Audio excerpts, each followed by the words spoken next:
আসসালামু আলাইকুম সবাইকে। তো আজকে তোমাদের আমি পড়াবো তোমাদের ইসলাম ও নৈতিক শিক্ষার প্রথম চ্যাপ্টার, সেটা হচ্ছে আকাইদ ও নৈতিক জীবন। তো আগেই বলে রাখি, এই দাগানো বই আমাদের যেটা আছে আমাদের ডিএস স্কুলের, এই দাগানো বই থেকে আমি আজকে তোমাদের পড়াবো, যেখান থেকে তোমাদের গত বছর এসএসসি পঁচিশ পঁচিশ ব্যাচের ভাইয়াপুরা যারা ছিল, তারা কিন্তু মোটামুটি 30টাই এমসিকিউ কমন পেয়েছিল, আর সিকিউ সবগুলো কমন পেয়েছিল 7টা। তো তোমরা যারা করবা সেটা হচ্ছে আমি তোমাদের কিছু টিপস এন্ড ট্রিক্স বলে দিব, যে পড়ার মাঝখানে যে কোথা কোথা থেকে কিরকম কিরকম প্রশ্ন আসে, আর কিরকম কিরকম তোমার অ্যান্সার করলে তুমি হচ্ছে ইনশাল্লাহ ভালো একটা মার্কস তুলতে পারবে। তো শুরুতে খুব বেশি কথা না বাড়াই, আমরা পড়া শুরু করে দিই। ওকে, শুরুতে বিসমিল্লাহির রহমানির রহিম, দয়াময় পর আব্দুল্লাহ আল্লাহর নামে শুরু করছি। ওকে, তো প্রথমে হচ্ছে কি, এই পার্টটা থেকে আসলে প্রশ্ন খুব একটা আসবে না কখনোই, তবুও হচ্ছে আমরা জাস্ট পড়ার জন্য পড়বো। সেটা হচ্ছে ইসলাম হচ্ছে একটা পূর্ণাঙ্গ জীবন অবস্থার নাম, সেটা আমরা জানি। আমরা জানি ইসলাম ধর্মে বিশ্বাসী সবাই হচ্ছে আমাদের এই ইসলাম একটি পূর্ণাঙ্গ জীবন অবস্থা ধরে হচ্ছে আমরা এভাবে আমাদের লাইফটা লিড করার ট্রাই করি ইনশাআল্লাহ। আর সেই ইসলাম যেহেতু আমাদের জীবন ব্যবস্থার নাম, তাহলে যদি বলা হয় জীবন অবস্থা সবকিছু কিভাবে কি করতে হবে, প্রত্যেক টু দা পয়েন্টে কখন কি করব বা কিভাবে করব, সেই সম্পর্কে ধারণা দেয় কি জিনিস, সেটা হচ্ছে আমাদের আল কোরআন। ওকে, আল কোরআন হচ্ছে আমাদের যে এই জীবন ব্যবস্থাটাকে যেখানে লিখিত আকারে যদি বলা হয় সেটা হচ্ছে আমাদের আল কোরআন, আর শুধু পূর্ণাঙ্গ জীবন অবস্থার নাম উল্লেখ করা হয় তাহলে হচ্ছে আমাদের ইসলাম। এখান থেকে আসলে খুব বেশি পড়ার নাই, আমরা একদম আসলে চ্যাপ্টারটা যেখানে শুরু হয়েছে সেখান থেকে আমরা শুরু করব। তো আকাইদ ও নৈতিক জীবন। আকাইদ ওয়ার্ডটার মানে কি? আকাইদ ওয়ার্ডটা মানে তোমাদের এখানে দেওয়া আছে, আকাইদ ওয়ার্ডটা মানে হচ্ছে বিশ্বাস মালা। বিশ্বাস মালা মানে কি? অনেক কিছুর উপর বিশ্বাস, মালা মানে অনেকগুলা, অনেকগুলোর উপর বিশ্বাস, অনেক কিছুর উপর বিশ্বাস, সেটা হচ্ছে আকাইদ। তাহলে এই আকাইদ অনেকগুলা বিশ্বাস, তার অবশ্যই একটা সিঙ্গেল মানে সিঙ্গুলার ফর্ম আছে, মানে কি এক বচন আছে, যেটা করে কি অনেকগুলা বিশ্বাসের বদলে একটা সিঙ্গেল বিশ্বাসকে যখন আমরা ফলো করব তখন সেটাকে আরবিতে বলা হয় আকিদা। ওখানে প্রথমে বলা আছে আকাইদ শব্দটি আকিদা শব্দের বহু বচন। মানে এই যে আকিদা শব্দটা, ওকে, এই আকিদা শব্দটা হচ্ছে আমাদের এক বচন। এই এক বচনের বহু বচন হচ্ছে আমাদের আকাইদ। আকাইদ অর্থ বিশ্বাসমালা। তাহলে আকিদা মানে কি? আকাইদ মানে যে কোনো কিছুর উপর বিশ্বাস। ওকে, তাহলে ইসলামের মৌলিক বিষয়গুলোর উপর যে দৃঢ় বিশ্বাস, সেটাকে বলে আকাইদ। এখন তোমাদের একটা কথা বলে দেই, সেটা হচ্ছে কোন কোন টপিক আমাদের পড়তে হবে। আমি সত্যি করে বলি, আমি খুব ভালো মতো জানি তোমরা নিজে থেকে খুব বেশি ইসলাম ও নৈতিক শিক্ষা ক্লাস মানে জিনিসপত্র পড়ো না। তোমরা হচ্ছে সায়েন্স সাবজেক্টগুলোতে বেশি গুরুত্ব দাও, তোমাদের ফিজিক্স কেমিস্ট্রি বায়োলজি ম্যাথ এগুলোতে তোমরা বেশি গুরুত্ব দাও। বাংলা ইংলিশ হয়তো কিছু পড়ো, সমাজ হয়তো তারপরে একটু গুরুত্ব দাও। আমাদের ধর্ম ক্লাসগুলো বা ইসলামিক নৈতিক শিক্ষার, তারপরে হচ্ছে তোমাদের আইসিটি, এগুলোকে তোমরা খুব বেশি গুরুত্ব দাও না। ওকে, স্বাভাবিক, মানুষ কিছু গুরুত্ব দিবে না যখন সায়েন্সের মতো কঠিন কঠিন সাবজেক্ট আছে। তোমরা হচ্ছে ভাবো যে এগুলো খালি পরীক্ষার আগে আগে ভালো মতো একটু পড়ে যাবো, তারপরে পরীক্ষাটা দিয়ে আসবো। তো গতবার সমস্যা হয়েছিল কি তোমাদের 25 ব্যাচের ভাইয়াপুদের সাথে, সেটা হচ্ছে কোনো গ্যাপ ছিল না। তোমরা যদি ভেবে থাকো যে ভাই পরীক্ষার এসএসসি পরীক্ষাতে অনেকবার গ্যাপ থাকে, তাহলে হচ্ছে 1 থেকে 2 দিন গ্যাপ দিয়ে পড়াশোনা করে ফেলবো, সেটা হচ্ছে তখন হয়নি। কেন? কারণ তখন টানা 3 দিন 3টা পরীক্ষা ছিল, আর মাঝখানের দিন ছিল কি এই ইসলাম ও নৈতিক শিক্ষা পরীক্ষাটা। তাহলে তোমার পরীক্ষার আগের দিন পরীক্ষা দিয়ে আসছো, ম্যাথ ছিল মোস্ট প্রবাবলি, ম্যাথ পরীক্ষা দিয়ে আসছো, পরের দিন রেস্ট নিবা কি না নিবা, পরের মানে পরের সকালে গিয়ে তখন পরীক্ষা দিতে হবে ইসলাম ও নৈতিক শিক্ষা। ওই দিন পরীক্ষা দিয়ে আবার রেস্ট নিবা কি না নিবা, পরের দিন আরেকটা পরীক্ষা ছিল, টানা 3 দিন পরীক্ষা। তোমাদের হতেই পারে, হবে রুটিনটা করতে পারে। তো এভাবে হচ্ছে আগের থেকে তোমরা হচ্ছে পড়া না জমিয়ে যদি হালকা করে এই ক্লাসগুলো দেখো, আমার ক্লাসগুলো আমি সবগুলো কভার করবো, সিকিউ এমসিকিউ যা তোমাদের আসে, এমনকি তোমাদের ক খ গ ঘ সবগুলো ইনশাল্লাহ কভার করার ট্রাই করবো। ওকে, তাহলে দেখি আমরা কি বলতেছিলাম, তোমাদের লাগে কি কি একটু আমরা লিখে দিই। তোমার জিনিসগুলো লাগবে এখানে একটু লিখি, এখানে একটা হচ্ছে গিয়ে শব্দের, আরবি শব্দের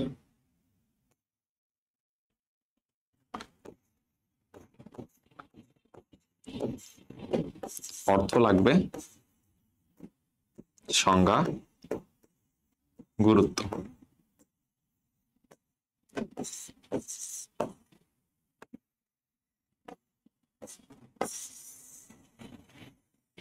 ওকে, এটা আমি সুন্দর মতো আবার পরে লিখবো, সমস্যা নেই, বাট তোমাদের আপাতত জানানোর জন্য লিখলাম। সেটা হচ্ছে বিভিন্ন যে আরবি শব্দ আছে, যেমন আকাইদ, আকিদা, ইসলাম, কয়েকটা শব্দ শিখলাম, সেগুলোর অর্থ কি। ঠিক আছে, সেই আরবি শব্দগুলোর অর্থ কি, এগুলো তোমাদের 1 মার্কের জন্য অথবা তোমাদের এমসিকিউতে আসে। এরপর তোমাদের আসে হচ্ছে এই যে বিভিন্ন গুরুত্বপূর্ণ টপিক, যেমন আকাইদ, আকাইদের সংজ্ঞা কি এখানে বলা আছে। ইসলামের মৌলিক বিষয়গুলোর প্রতি দৃঢ় বিশ্বাসকে আকাইদ বলা হয়, এগুলো আমরা দাগিয়ে দিয়েছি। ওকে, তার মানে কি এগুলো পড়তে হবে, সংজ্ঞা পড়তে হবে কিছু কিছু। আর এই যে আকাইদের গুরুত্ব কি বা ইসলামের গুরুত্ব কি বা বিভিন্ন ধরনের পরে আরো অনেক ইম্পর্টেন্ট টপিক আসবে, সেগুলোর গুরুত্ব কি, তাৎপর্য কি, এই গুরুত্ব তাৎপর্য কিছু ইসলামিক কাহিনী গল্প, এগুলো আমাদের জানতে হবে, এগুলো আমাদের পরীক্ষা খাতায় লিখতে হবে। আরেকটা গুরুত্বপূর্ণ জিনিস যেটা জানতে হবে সেটা হচ্ছে আমাদের বিভিন্ন ধরনের কোরআনের আয়াত বা হাদিস, সেটা আমরা একটু পরে আবার আসতেছি, সমস্যা নাই। তারপর তো যেটা দেখলাম, এই যে আকিদা এগুলো আমরা জানলাম, অর্থগুলা শিখলাম, সংজ্ঞাটা দেখলাম, এগুলো আপাতত এখান থেকে দেখলে হবে। ওকে, এর পাশে কি তাহলে, যে এই যে আকাইদ হচ্ছে কি, ইসলাম হচ্ছে আল্লাহ তাআলার মনোনীত একমাত্র দিন বা জীবন অবস্থা, আমরা আগেও দেখে আসছি। এর দুটা দিক আছে, ইসলামের দুটো দিক আছে, একটা হচ্ছে বিশ্বাসগত দিক আর একটা হচ্ছে আচরণগত দিক। মানে আমরা মন থেকে বিশ্বাস করব, ওকে, আমাদের কি ইসলামের যে আমাদের আকাইদে 7টা জিনিসের উপর বিশ্বাস রাখতে হয়, এই 7টা হচ্ছে কি আমাদের জিনিসের উপর বিশ্বাস রাখতে হয়, সেই 7টা জিনিস আমরা বিশ্বাস করব, এটা আমাদের বিশ্বাসগত দিক। আচরণগত দিক মানে হচ্ছে আমি বিশ্বাস করি যে আমার নামাজ পড়তে হবে, এই নামাজটা আমি পড়বো নাকি পড়বো না তার উপর ডিপেন্ড করবে আচরণগত দিকটা আমার কিরকম। হ্যাঁ, আমি হয়তো বিশ্বাস করি যে না, আমার নামাজ 5 ওয়াক্ত নামাজ পড়তে হবে, এটা আমার বিশ্বাস। এরপর আমি 5 ওয়াক্ত নামাজ আমি পড়লাম, জামাত শহীদ হোক জামাত সারা হোক, নামাজটা আমি পড়লাম, সেই নামাজটা হচ্ছে আমার আচরণগত দিক, পড়াটা হচ্ছে আমার আচরণগত দিক, আর বিশ্বাস করাটা হচ্ছে বিশ্বাসগত দিক। ওকে, তো বিশ্বাসগত দিকটাই হচ্ছে আমার আকাইদ। কি আছে, আল্লাহ তাআলা, নবী রাসূল, ফেরেশতা, আসমানি কিতাব, পরকাল, জান্নাত জাহান্নাম, আর একটা হচ্ছে তাকদীরও বলা হয় এর ভিতরে। এই 7টা টপিক, যেটা তোমার ইমানে মুফাসসালের 7টা টপিক আছে, ওই 7টা বিষয়ের উপর আমাদের বিশ্বাস রাখতে হবে, এটা হচ্ছে আমাদের আকাইদ। ঠিক আছে, আচ্ছা। এরপর আমাদের হচ্ছে আরো আমি তোমাদের হচ্ছে বললাম তো খুব এমন ভাবে পড়াবো যে তোমাদের লাগবে, অতিরিক্ত খুব বেশি আমি তোমাদের পড়াবো না, অনেক কিছু তোমরা ছোটবেলা থেকে জানো, আর তোমরা বাকিটুকু রিডিং করে নেবে, অবশ্যই রিডিং পড়বা বাকিটুকু, কিন্তু কথা হচ্ছে যেগুলো হচ্ছে তোমার ইম্পর্টেন্ট দাগানো লাইন আমরা দাগিয়ে দিয়েছি, সেগুলো হচ্ছে ওভাবে ইম্পর্টেন্স দিয়ে পড়তে হবে। ঠিক আছে, তারপরে এখানে আছে আমরা বিভিন্ন টপিক বলছে, এখানে কি কি টপিক আছে দেখো। ঈমান ইসলামের সম্পর্ক, ইসলামিক মৌলিক প্রতি বিশ্বাস, তাওহীদ, কুফর, শিরক, নিফাক, তার হচ্ছে গিয়ে বাস্তবে কুফর পরিহার করে চলবো, মানবিক মূল্যবোধ, রিসালাত, রাসূলের গুণাবলী, খতমে নবীর, নৈতিক মূল্যবোধ, রিসালাত, আসমানি কিতাব, আখিরাতের ধারণা, জান্নাত জাহান্নাম, নৈতিক জীবন গঠন আখিরাতের পক্ষে, এই টপিকগুলো আছে আমাদের আছে, এই টপিকগুলো আছে আমরা এখন কভার করব। ওকে, তো শুরু করি ফার্স্টের টপিকে, ইসলাম। এই প্রথম বলছিলাম ইসলাম হচ্ছে একটা আরবি শব্দ, আমরা জানি, অবশ্যই এটা অর্থ আছে, তার মানে একটা বাংলা একটা অর্থ আছে, অর্থ আমাদের জানতে হবে। এই ইসলাম শব্দের অর্থ হচ্ছে আনুগত্য করা, আত্মসমর্পণ করা বা শান্তির পথে চলা। ওকে, আনুগত্য করা, আত্মসমর্পণ করা বা শান্তির পথে চলা, এই আনুগত্য, আত্মসমর্পণ, শান্তির পথে চলা, এগুলো হচ্ছে ইসলামের শব্দের অর্থ। জেনে নিলাম, আমাদের 1 মার্ক সিকিউর করে ফেললাম। ওকে, তাহলে ব্যবহারিক অর্থে আল্লাহ তাআলা, রাসূল সাল্লাল্লাহু আলাইহি সাল্লাম এর আনুগত্য করাকে ইসলাম বলে। এর সংজ্ঞা হিসাবে খুব বেশি ইম্পর্টেন্ট না, এটা খুব একটা পরীক্ষা আসে না, তাই এটা দাগানো নাই, বাট তোমরা রিডিং করবা।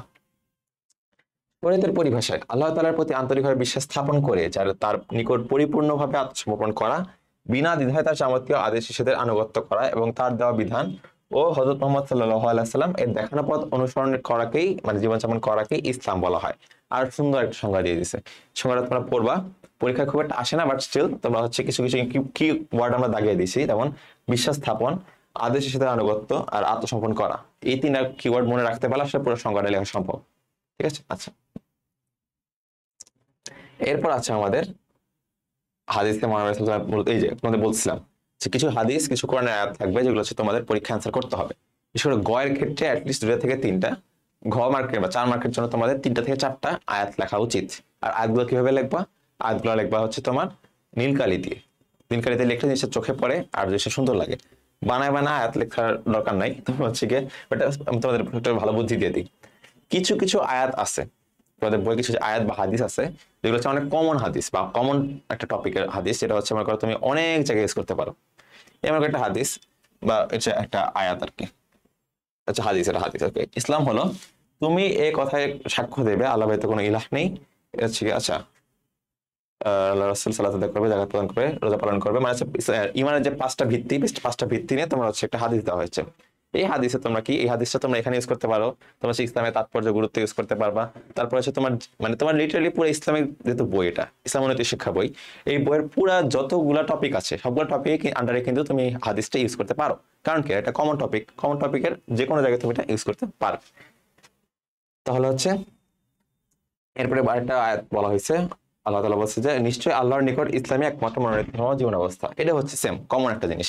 মনে করো তোমার একটা ক্রাইটেরিয়া বলছিলাম না যে গয়ের ক্ষেত্রে 2টা থেকে 3টা, ঘয়ের ক্ষেত্রে 3টা থেকে 4টা তোমার আয়াত বা হাদিস দিতে হবে।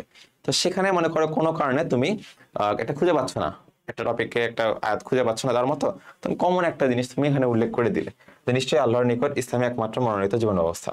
এটা তোমার কিন্তু বললাম তো কমন টপিক, যে কোনো জায়গায় দিতে পারো। এগুলো কিছু কিছু হাদিস বা আয়াত তোমার মুখস্থ রাখবে, যেগুলো তোমার সব জায়গায় ইউজ করতে পারবে। তো আমাদের এগুলো জিনিসপত্র আমরা দাগিয়ে দিয়েছি, যেমন এখানে মনে করো এটা হচ্ছে মোটামুটি মনে রাখার মতো, এই জন্য অত বেশি ইম্পর্টেন্স দাগানো হয় না, জাস্ট পাশে ক্লিক করে রাখছি যে তোমরা পড়বা। সেম ভাবে এটা ইম্পর্টেন্ট, মনে রাখতে হবে, মনে রাখা ভালো, এই জন্য এটা আলাদা করে লাইন দাগানো লাইন যেহেতু সেটা মুখস্থ করে ফেলবা। হ্যাঁ দেখো, ইসলাম হচ্ছে আল্লাহ তাআলার নিকট গ্রহণযোগ্য ধর্ম, এই জিনিসটা অনেকবার আমরা পড়তেছি।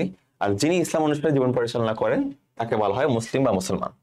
ওকে, ইসলাম ইসলাম হচ্ছে আল্লাহ তাআলার নিকট একমাত্র মনোনীত ধর্ম বা জীবন ব্যবস্থা, আর সেটা যারা ফলো করে তাদেরকে বলা হয় ইসলাম থেকে মুসলিম বা মুসলমান। ইসলামকে ফলো করে জন্য মুসলিম বা মুসলমান। ওকে, ইসলামের ভূমিকা কি বলছিলাম, সংজ্ঞা পড়তে হবে, অর্থ পড়তে হবে, সাথে তাৎপর্য, ভূমিকা বা হচ্ছে গুরুত্ব, যেটি বলা হয় সব সেম জিনিস। ভূমিকা, গুরুত্ব, তাৎপর্য যেভাবে থাকুক না কেন, এগুলাই হচ্ছে পরীক্ষা তোমাদের আসে। তাহলে ইসলাম হলো প্রবর্তিত ধর্ম, জীবন বিধান। এখানে হচ্ছে তোমার একটা আয়াত বলেছে, দেখো এটা দাগানো হয়নি কারণ যদিও এটা আসলে একটা কমন আয়াত, এটা কোথায় কোথায় ইউজ করতে পারবা। এটা হচ্ছে তোমার বিদায় হজে দেওয়া, আল্লাহ তাআলা বলছিলেন যে আজ আমি তোমাদের জন্য তোমাদের দিনকে পূর্ণাঙ্গ করলাম, আর তোমাদের উপর আমার নিয়ামতকে সম্পূর্ণ করলাম, এবং ইসলামকে তোমাদের জীবন অবস্থা হিসেবে মনোনীত করলাম। সূরা আল মাইদা আয়াত নম্বর 3। তো এটা হচ্ছে বিদায় হজের দিন আল্লাহ তাআলা হচ্ছে এই আয়াতটা নাযিল করেছিলেন।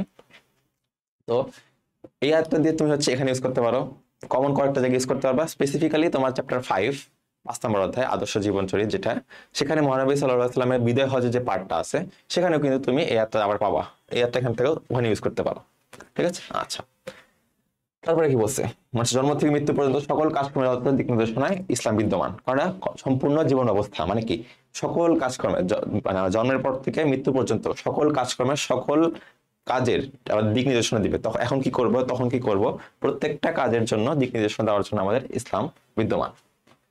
আর এখানে আছে এই যে আমার একটা ইম্পর্টেন্ট জিনিসের পরে আসছে, কিন্তু অনেকেই চোখে মিস করে যাবে, সেটা হচ্ছে এই ইসলাম শব্দটা একটা মূল ওয়ার্ড থেকে আসছে। ইসলাম শব্দটা আসছে হচ্ছে সিলমুন নামে একটা আরবি শব্দ থেকে, যার অর্থ হচ্ছে শান্তি। ইসলাম মানে শান্তি। আসলে আমরা ছোটবেলা থেকে পড়ে আসছি ইসলাম মানে শান্তি, আসলে এটা ঠিক না। ইসলামের আসলে অর্থ যখন কি বলছিল, শান্তির পথে চলা, আনুগত্য করা বা শান্তির পথে চলা। আর এই শান্তির পথে চলা, শান্তি ওয়ার্ডটা আসছে হচ্ছে সিলমুন থেকে। আমরা এখানে দেখবো ইসলাম ওয়ার্ডটা আসছে হচ্ছে আরবি শব্দ সিলমুন থেকে।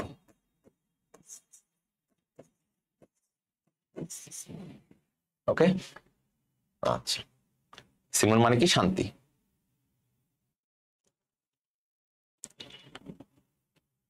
তারপর এখান থেকে তোমার বলছে এই জন্য ইসলামকে শান্তি ধর্ম বলা হয়। এটা তোমার একটা 2 মার্কের প্রশ্ন আসতেও পারে, যে ইসলামকে কেন শান্তি ধর্ম বলা হয়। ওকে, তো তুমি করবো কি, ইসলাম শব্দটা সিলমুন মূল ধাতু থেকে আসছে, যার অর্থ হচ্ছে শান্তি। তারপর ইসলাম মানুষকে শান্তির পথে পরিচালনা করে, ইসলামী বিধিবিধান মেনে চলে মানুষ দুনিয়া আখিরাতে পরিপূর্ণ শান্তিময় জীবন লাভ করতে পারে, এই জন্য ইসলামকে শান্তি ধর্ম বলা হয়। এই সে সুন্দর মতো লিখবা। আর যেহেতু এখানে অনেক কম করে ফেলো, 2 মার্কের জন্য আরেকটু বেশি লিখলে ভালো, আমরা জানি। তো এখানে 3টা লাইন আছে, 3টা লাইন লিখে ফেলবা।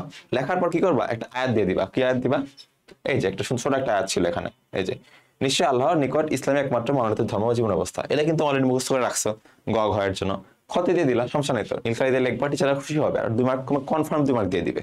ঠিক আছে, আচ্ছা, এটা গেল। এরপর হচ্ছে তোমার ইসলাম সার্বজনীন ধর্ম। ধর্ম হওয়ার কারণ হচ্ছে গিয়ে নামকরণ কারণ নামে করা হয়নি। ইসলাম সার্বজনীন ধর্ম কেন, কারণ হচ্ছে কারোর জন্য সীমাবদ্ধ নয়, বা হচ্ছে কোনো জাতি বা কারো ধর্মের নামে করা হয় নাই, এই জন্য সার্বজনীন, সবার জন্য। গুরুত্ব কি, গুরুত্ব হচ্ছে এখানে তোমার কিছু টপিক আছে, কিছু টপিক আমি ভাগ করে দিই, দেখো চিকন করে দিই এটা। ওকে, আচ্ছা, তো ধর্ম বলে তোমাকে প্রশ্ন করা হয় পরীক্ষায় যে ইসলাম শিক্ষার গুরুত্ব কি। ইসলামের গুরুত্ব কি, তুমি হচ্ছে বই থেকে দিবা, বই থেকে দেখো কি আছে। আমরা কি শিখতে পারি, 1 নাম্বার আমরা আল্লাহ তাআলার ইবাদত আনুগত্য শিখতে পারি। তারপরে হচ্ছে আমার 2 নাম্বার আমাদের দৈনন্দিন জীবনে চলাফেরা, উঠা বসা কিভাবে করবো, মানে কিভাবে কি কাজ করবো সেটা শিখতে পারি। বিভিন্ন গুণাবলী, সততা, ন্যায়পরায়ণতা, দয়া, ক্ষমা, বিনয়, নম্রতা ইত্যাদি আমরা গুণের অনুসরণ করতে পারি। এরপরে ভালো কাজ যেমন শিখি, খারাপ কাজ থেকে দূরে থাকি। লোভ, হিংসা, মিথ্যাচার, অহংকার, পরনিন্দা ইত্যাদি থেকে আমরা অভ্যাস পরিহার করে উত্তম চরিত্রের অধিকারী হতে পারি। আরো কিছু ভালো টপিক আছে, যেমন সাম্য, মৈত্রী, ভ্রাতৃত্ব, সহিষ্ণুতা, ধৈর্য, সহনশীলতা, পারস্পরিক সহযোগিতা, সহানুভূতি ইত্যাদির মাধ্যমে সুন্দর সমাজ প্রতিষ্ঠা করার জন্য প্রয়োজনীয় জ্ঞান অর্জন করতে পারি। এরপর আর কি আছে, খালি ইহকালে করলে হবে না, পরকালে বিষয় লাগবে। তো পরকালীন জীবনে জান্নাত লাভ আর জান্নাতে মুক্তির উপায় আমরা জানতে পারি। মানে এই যে তোমার 6টা টপিক দিছো, 6টা টপিক তুমি দিবা, তোমার পরীক্ষায় যদি প্রশ্ন আসে ইসলাম শিক্ষার গুরুত্বটা কি, তুমি এই 6টা পয়েন্ট দিবা। 6টা পয়েন্ট দিয়ে তুমি হচ্ছে মাঝখানে পড়লামুখী 2 থেকে 3টা আয়াত দিবা। আয়াত দিলে আর হচ্ছে সামনে পিছিয়ে কিছু লিখবা, ইসলাম সম্পর্কে কিছু লিখবা, ইসলামের কিছু, শেষে হচ্ছে কিছু একটা ফিনিশিং লাইন করে ফেলবা। তোমাকে 3-এ 3, 4-এ 4 টিচাররা এমনিতে ইনশাল্লাহ দিবে। ঠিক আছে, এরকম সুন্দর করে তুমি উঠে লিখতে পারো। তোমাদের সবকিছু পড়া কিন্তু বই আছে, তোমার জন্য গাইড টাইড পড়া লাগে না। তোমরা জাস্ট হচ্ছে কোন কোন ওয়ার্ড মানে সেন্টেন্স গুলো লিখবা সেটার জন্য আমরা হচ্ছে গিয়ে সুন্দর মতো ডাউনলোড বইটা দিয়ে দিয়েছি। ওকে, আচ্ছা, সেকেন্ড টপিক আমাদের হচ্ছে ইমান। ইমান শব্দটা আসছে কোথা থেকে? আমনুন। আমনুন আমনুন থেকে আসছে ইমান। প্রত্যেকটা আরবি শব্দের আবার একটা মূল শব্দ বা বেস ওয়ার্ড আছে। এই যেমন আমনুন থেকে ইমান, সিলমুন থেকে ইসলাম, সেরকম। তো এই যে আমনুন, আমনুন শব্দটার অর্থ কি? এর অর্থ হচ্ছে বিশ্বাস, আস্থা স্থাপন, স্বীকৃতি। এগুলো হচ্ছে বিশ্বাস করা হচ্ছে কি ইমান, নির্ভর করা মেনে না, সব অনেকগুলো অর্থ আছে, সবগুলো অর্থ একটু পড়বা, কারণ কি এগুলা কতে বা এমসিকিউতে আসে। ওকে, সংজ্ঞা দিয়ে দিচ্ছে, দেখো ইসলামী পরিভাষায় এর হচ্ছে সংজ্ঞা। সংজ্ঞা কি বলছে? ইসলামী পরিভাষায় শরীয়তের যাবতীয় বিধি বিধান অন্তরে বিশ্বাস করা, মুখে স্বীকার করা আর সে অনুযায়ী আমল করা। অন্তরে বিশ্বাস করতে হবে, মুখে স্বীকার করতে হবে, সে অনুযায়ী আমল করতে হবে। যেমন কিছু আগে আমি এক্সাম্পল দিয়েছিলাম, আমার অন্তরে বিশ্বাস করবো যে না আমার 5 ওয়াক্ত নামাজ পড়তে হবে, আমি মুখে বলতেছি এটা যে আমার 5 ওয়াক্ত নামাজ পড়তে হবে, এবং সে অনুযায়ী আমি 5 ওয়াক্ত নামাজ পড়তেছি, সেটাই হচ্ছে আমার ইমান। ওকে, খালি মুখে মানে অন্তরে বিশ্বাস করলে যে আসলে তুমি ইমান মানে মুমিন হয়ে যাবে জিনিসটা এরকম না। তোমার হচ্ছে অন্তরে বিশ্বাস করতে হবে, মুখে বলতে হবে, আর সেই অনুযায়ী সে কার্য সম্পাদন করতে হবে। আচ্ছা, এরপরে মহানবী সাল্লাল্লাহু আলাইহি ওয়াসাল্লাম বলেছেন যে ঈমান হচ্ছে আল্লাহ, তার ফেরেশতাকুল, কিতাবসমূহ, রাসূলগণ, পরকাল, ভাগ্যের উপর, ভাগ্যে ভালো মন্দের মানে তকদির এর উপর বিশ্বাস স্থাপন করা। মুসলিম। আচ্ছা, তো এইটা হচ্ছে আর কি বললাম, এই যে আল্লাহ, তার ফেরেশতাকুল, রাসূলগণ আগে। আচ্ছা, আল্লাহ, তার ফেরেশতাকুল, কিতাবগণ, রাসূলগণ, একজন এক 1 2 3 4 5 6 6টা। কেন সেখানে তোমার এটা দেয় নাই, মৃত্যুর পুনরুত্থান এই ওয়ার্ডটা এখানে উল্লেখ করেনি, তাহলে হচ্ছে তোমার ইমানে মুফাসসালে 7টা পূর্ণ হয়ে যেত। ওকে, আচ্ছা, তোমার পড়ে ফেলবা, রেডি, সমস্যা নাই।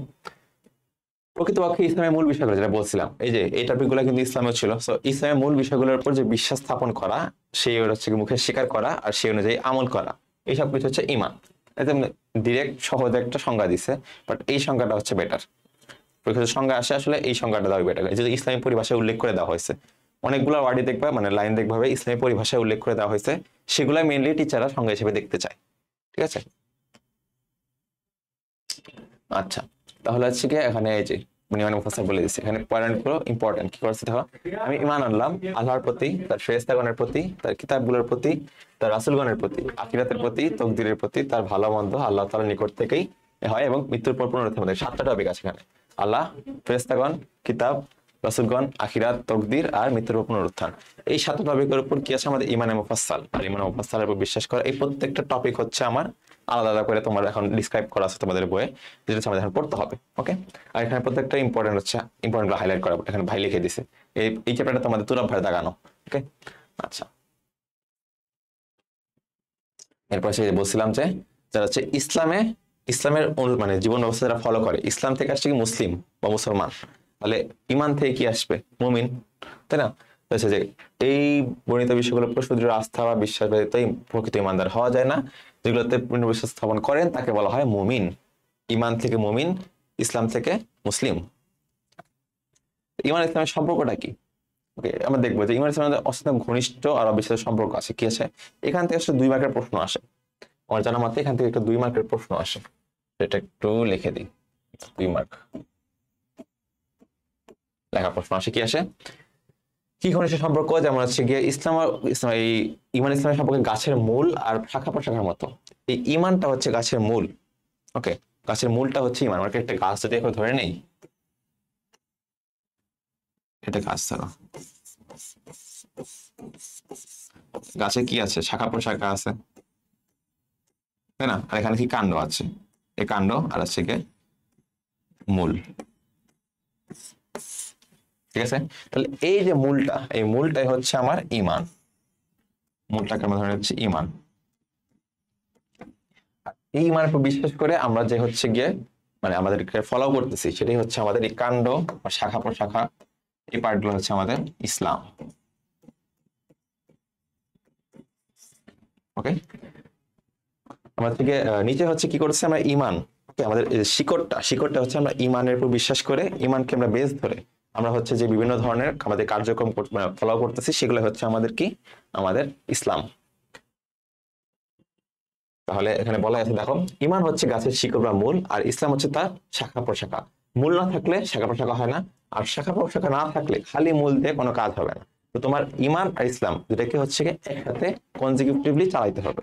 ঠিক, তোমার যদি খালি ইমান থাকে, বিশ্বাস রাখলা, কিন্তু কোনো কার্য সে জীবন ব্যবস্থা তুমি ফলো করলা না, তাহলে কিন্তু কোনো লাভ নেই। আর তুমি জীবন ব্যবস্থা ফলো করতেছো কিন্তু তোমার আসলে ভিতরে বিশ্বাসটাই নেই, তাহলে কিন্তু কোনো কাজ হবে না। তো আলটিমেটলি তোমার বিশ্বাস থাকতে হবে, সে মুখে স্বীকার করতে হবে, এবং সে অনুযায়ী কার্য সম্পাদন করতে হবে।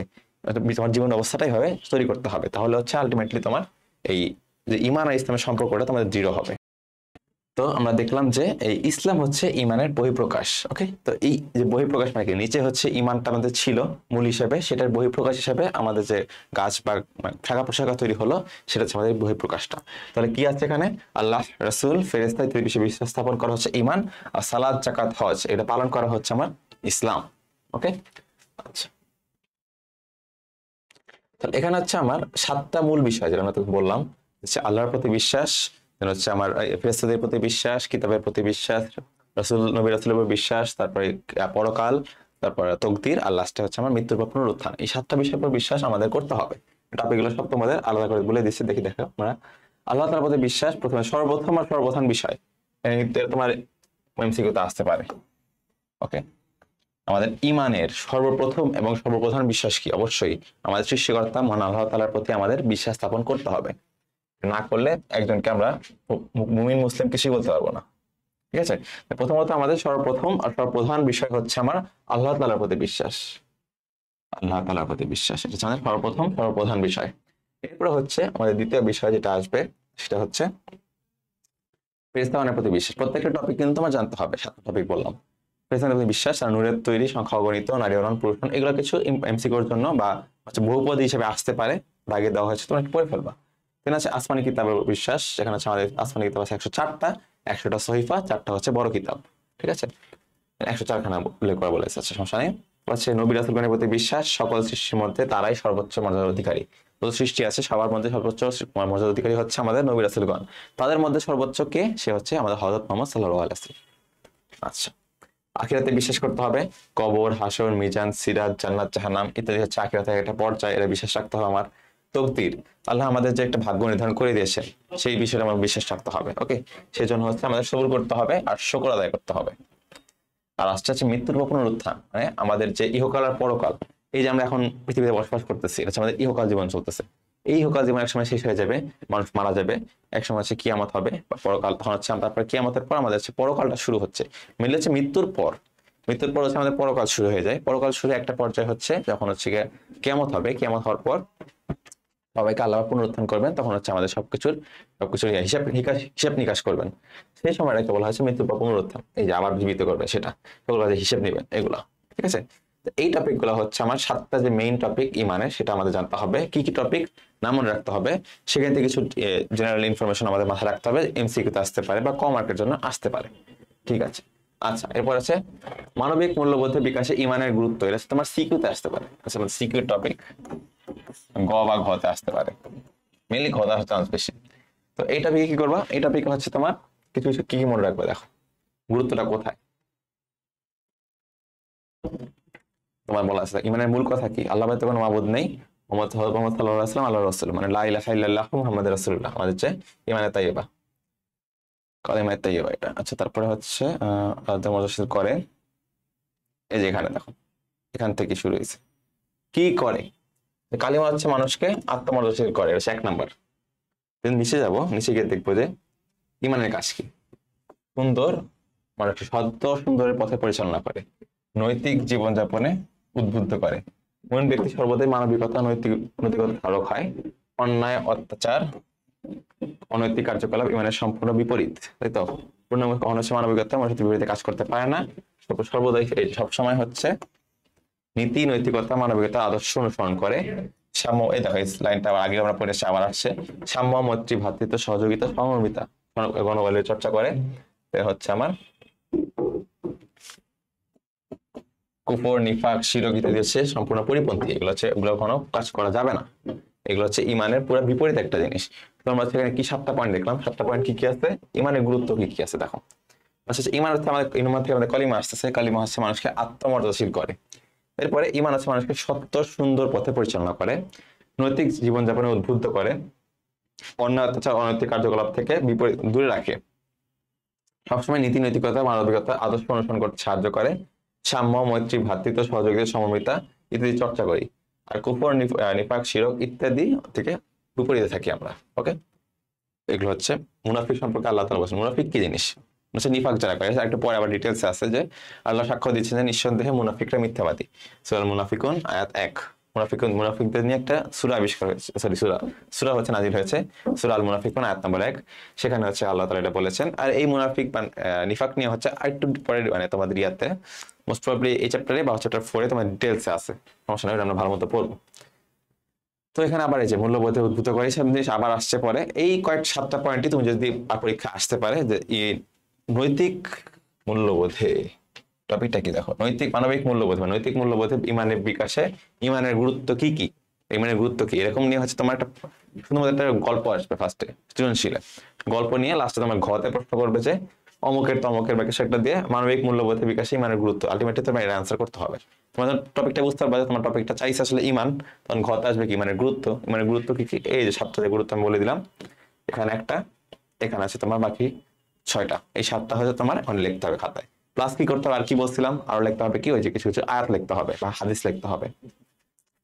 হাদিসে তুমি এখানে শিখে অনেক সুন্দর সুন্দর হাদিস বা আয়াত আছে, যেমন হচ্ছে আল্লাহ হয়তো এই পুরো সূরা কালিমা তাইয়্যিবা এটা তুমি লিখে দিতে পারো, আরবিতে লিখতে পারো বা বাংলা লিখতে পারো, অর্থটা সেটার সমস্যা নাই। এটা হচ্ছে তোমার ইন জেনারেল ইমান ইসলাম নিয়ে যেসব আছে সেগুলো তুমি লিখতে পারো, আমরা অলরেডি পড়ে আসছি।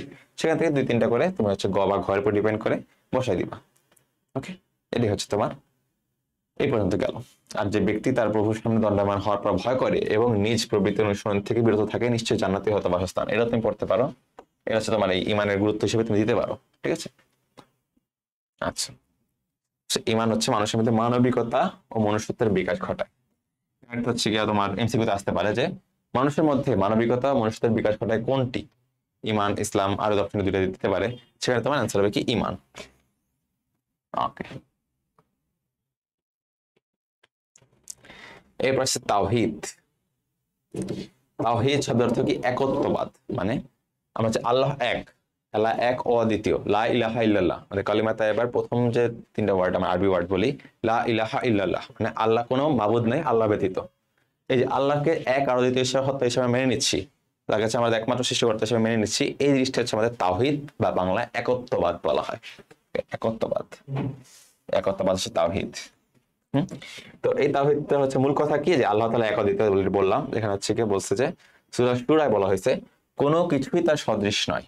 ওকে, কোনো কিছু তো মানে আল্লাহ তাআলার সদৃশ কেউই নয়। এটা হচ্ছে আমরা অনেক জায়গায় অনেক জায়গায় উল্লেখ করা হয়েছে, কালিমাতে উল্লেখ করা হয়েছে। তো এগুলো হচ্ছে আমাদের মানতে হবে অবশ্যই। এই গুরুত্বটাকে কি বলছিলাম, তোমার ফার্স্টে জানতে হবে কি তাওহীদ শব্দের অর্থ কি, একত্ববাদ। সংজ্ঞা কি, সংজ্ঞা হচ্ছে আল্লাহ তাআলাকে এক আর অদ্বিতীয় হিসেবে আমরা যে স্বীকার করি, এই স্বীকার করাটাকে বলা হয় তাওহীদ বা একত্ববাদ। আর এটা তাহলে গুরুত্ব কি, গুরুত্ব আমাদের জানতে হবে। সর্বপ্রথম ও সর্বপ্রধান বিষয় হলো তাওহীদ। দেখো পিছনে কিন্তু আরেকটা জিনিস ছিল, এই সেম ওয়ার্ডটা কিন্তু ছিল। দেখো আমাদের কি বলছিল, ইমানের সর্বপ্রথম ও সর্বপ্রধান বিষয় হচ্ছে আল্লাহকে বিশ্বাস করা। আল্লাহকে কিভাবে বিশ্বাস করবো, আল্লাহকে বিশ্বাস করবো যে উনি এক অদ্বিতীয়, আমাদের একমাত্র সৃষ্টিকর্তা। এদের বিশ্বাস করাটাই হচ্ছে ইমানের সর্বপ্রথম আর সর্বপ্রধান। কোনো কিন্তু কন্ট্রাডিক্টরি নেই। ওখানে যা বলছিল এখানে কিন্তু এটাই বলছে, খেয়াল রেখো। মানে বলছিল আল্লাহকে বিশ্বাস করা হচ্ছে সর্বপ্রথম সর্বপ্রধান, এখানে বলছে তাওহীদ। তাওহীদ মানেটা কি, তাওহীদ মানে হচ্ছে কি আল্লাহকে এক অদ্বিতীয় বিশ্বাস করা, সেম জিনিসই কিন্তু। ওকে, কনফিউজ হয় না। আর এখানে বলছে ইসলামের সকল শিক্ষা আদর্শ হচ্ছে তাওহীদের উপর প্রতিষ্ঠিত। এখানে প্রশ্ন আসতে পারে ইসলামের সকল শিক্ষা আদর্শ কিসের উপর প্রতিষ্ঠিত, তাওহীদের উপর প্রতিষ্ঠিত। এমসিকিউতে আসতে পারে। আর হচ্ছে ইব্রাহিম আলাইহিস সালাম অগ্নিকুণ্ডে নিক্ষিপ্ত হয়েছেন, আমরা জানি, আমরা হচ্ছে ইসলামের ইতিহাসে পড়েছি। ইব্রাহিম আলাইহিস সালামকে অগ্নিকুণ্ডে নিক্ষিপ্ত করা হয়েছিল, পরে আল্লাহ বলেছিলেন যে হে আগুন তুমি ইব্রাহিমের জন্য ঠান্ডা হয়ে যাও, শীতল হয়ে যাও। ওকে, এটা হচ্ছে আরেক কাহিনী, সমস্যা নেই। তখন হচ্ছে মক্কা থেকে মদিনায় হিজরত করেছেন। তাহলে হচ্ছে ইমানের মূল। তাহলে ইমানের মূলকে, এই যে আমরা ইমান বললাম, মানে 7টা বিষয় আছে, 7টা বিষয় সর্বপ্রথম যে সর্বপ্রধান বিষয়, প্রথম প্রধান বিষয়, সেটাই হচ্ছে তোমার মূল বিষয়, সেটা হচ্ছে আমাদের তাওহীদ। ওকে, তাদের প্রভাব কি, তাহলে গুরুত্ব আছে, প্রভাবও থাকবে। প্রভাব হচ্ছে যে এখানে একদিকে ভাগ করা, তাহলে দেখো পরীক্ষা প্রশ্ন হবে, বললাম কি সৃজনশীল আসবে, গল্প আকারে সাজিয়ে দিবে। তোমার বের করতে হবে কি তাওহীদের প্রভাব বা গুরুত্ব কি। কি করবা, কৃতজ্ঞতা প্রকাশের সুযোগ করে দেয়। আচ্ছা কি মানে তাওহীদের জন্য আমরা কি করতে পারি, এটা আমাদের মানুষকে কৃতজ্ঞতা প্রকাশের সুযোগ করে দেয়, 1 নম্বর পয়েন্ট। 2 নম্বর হচ্ছে আত্মসচেতন ও আত্মমর্যাদাবান করে। 2 নম্বর গেল। সচ্চরিত্রবান হওয়ার ক্ষেত্রে মানব জীবনে তাওহীদের প্রভাব অপরিসীম। সচ্চরিত্র হইতে হেল্প করে গেল। মানব সমাজে ঐক্য আর ভ্রাতৃত্ব প্রতিষ্ঠা হেল্প করে। ইবাদত আর সৎকর্মে উৎসাহিত করে। শান্তি ও শৃঙ্খলা প্রতিষ্ঠিত করে। তো এই যে 6টা পয়েন্ট আমরা দেখলাম। পয়েন্ট কি কি? কৃতজ্ঞতা প্রকাশের সুযোগ করে, আত্মসচেতন ও আত্মমর্যাদাবান করে, হচ্ছে আমার 3 নম্বর হচ্ছে সচ্চরিত্রবান হওয়ার ক্ষেত্রে সাহায্য করে, মানব সমাজে ঐক্য প্রতিষ্ঠায় সাহায্য করে, ভ্রাতৃত্ব প্রতিষ্ঠায় সাহায্য করে, ইবাদত আর সৎকর্মে উৎসাহিত করে, শান্তি শৃঙ্খলা প্রতিষ্ঠিত করে। এই 6টা টপিক হচ্ছে আমার কি তাওহীদের প্রভাব। তো এগুলো হচ্ছে তোমার এভাবে সিকিউতে আসবে, তুমি সুন্দর মতো পয়েন্ট করে লিখে দিবা। আর কি দিবা বলছিলাম, আবার মনে করে দিচ্ছি, গড় ঘরের জন্য উপর ডিপেন্ড করে 2টা থেকে 3টা বা 3টা থেকে 4টা তোমার কি দিতে হবে, আয়াত বা হাদিস দিতে হবে। আয়াত হাদিস এখানে তোমার উল্লেখ করা আছে অলরেডি, এটা কোনো সদৃশ নয়, এটা তুমি দিতে পারো। তারপর সে আল্লাহ তাআলাকে মানে ওই কালেমা তাইবা দিতে পারো, ওখানে অলরেডি বলা আছে। এরকম বললাম যে কমন অনেক কিছু তুমি এখানে দিয়ে দিতে পারো, সমস্যা নাই। ঈমান নিয়ে বলতে পারো, ঈমান নিয়ে ওখানে আদ দিতে পারো, কোনো সমস্যা নেই। আল্লাহ তাআলার পরিচয়, আল্লাহ তাআলার পরিচয়, আল্লাহ শব্দের মধ্যে তার তুলনাহীন বৈশিষ্ট্য প্রকাশ পায়। আল্লাহ একটা আরবি শব্দ, পৃথিবীতে কোনো ভাষাতেই শব্দের কোনো প্রতিশব্দ নেই। এক বচন, এটা শব্দের এক বচন, আল্লাহ এক বচন। কেন? কারণ আল্লাহ একজন, এক অদ্বিতীয়, আমরা বিশ্বাস করি এটা, সেজন্য আল্লাহ শব্দ হচ্ছে এক বচন জানতে হবে, কোনো বহু বচন নাই, কোনো প্রতিশব্দ নাই। আল্লাহ শব্দটা কোনো বহু বচন নাই, কোনো প্রতিশব্দ নাই। ওকে, এটা আরবি শব্দ, কোনো স্ত্রীলিঙ্গ পুংলিঙ্গ নাই, এটা হচ্ছে একক আর অতুলনীয় একটা শব্দ।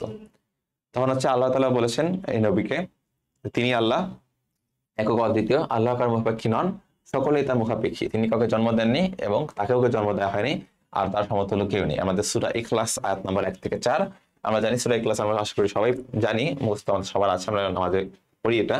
তো এই যে 4টা আয়াত আছে সূরা ইখলাসে, সূরা ইখলাসের আয়াতের অর্থগুলো আছে এটা, যেটা দিয়ে তুমি আবার এই জায়গার প্রশ্ন এনেছিল তাওহীদের প্রভাব, এখানে কিন্তু তুমি এই আয়াতটা ইউজ করতে পারো, মানে আয়াতগুলো পুরো সূরা ইখলাসের অর্থটা তুমি দিয়ে দিতে পারো, কোনো সমস্যা নাই। এবার আরো কিছু বলেছে যে তিনি প্রথম, তিনি শেষ, তিনি প্রকাশ্য, তিনি গোপন এবং তিনি সর্ববিষয়ে সম্যক অবহিত। সূরা হাদিদ আয়াত 3। আর বলেছেন তিনি আল্লাহ, তিনি ব্যতীত কোনো ইলাহ নেই, তিনি চিরঞ্জীব ও সর্বসত্তার ধারক। তন্দ্রা বা নিদ্রা তাকে কখনো স্পর্শ করতে পারে না, আসমান ও জমিনে যা কিছু রয়েছে সবই তার অধীন। মানে আল্লাহর অনেক গুণাবলীর ভিতরে কিছু কিছু গুণাবলী এখানে আয়াত আকারে প্রকাশ করা হয়েছে, তোমরা কিছু কিছু আয়াত আকারে সেভাবে পড়তে পারো। সূরা বাকারা 55 নম্বর আয়াতে। ওকে, হচ্ছে আল্লাহ সকল কথা, তিনি সৃষ্টিকর্তা, রিজিকদাতা, সর্বশক্তিমান। এগুলো তো এমসিকিউতে আসতে পারে। তিনি সৃষ্টিকর্তা, তিনি রিজিকদাতা, তিনি সর্বশক্তিমান, সবকিছু নিয়ন্ত্রক, সর্বগুণে গুণান্বিত। তারপরে কিছু তার গুণবাচক নাম আছে, আসমাউল হুসনা বলে আমরা যেটা জানি। আল্লাহ আসমাউল হুসনা, আল্লাহ তাআলার 99টা নাম আছে। 99টা নাম হচ্ছে কি আসমাউল হুসনা বলে।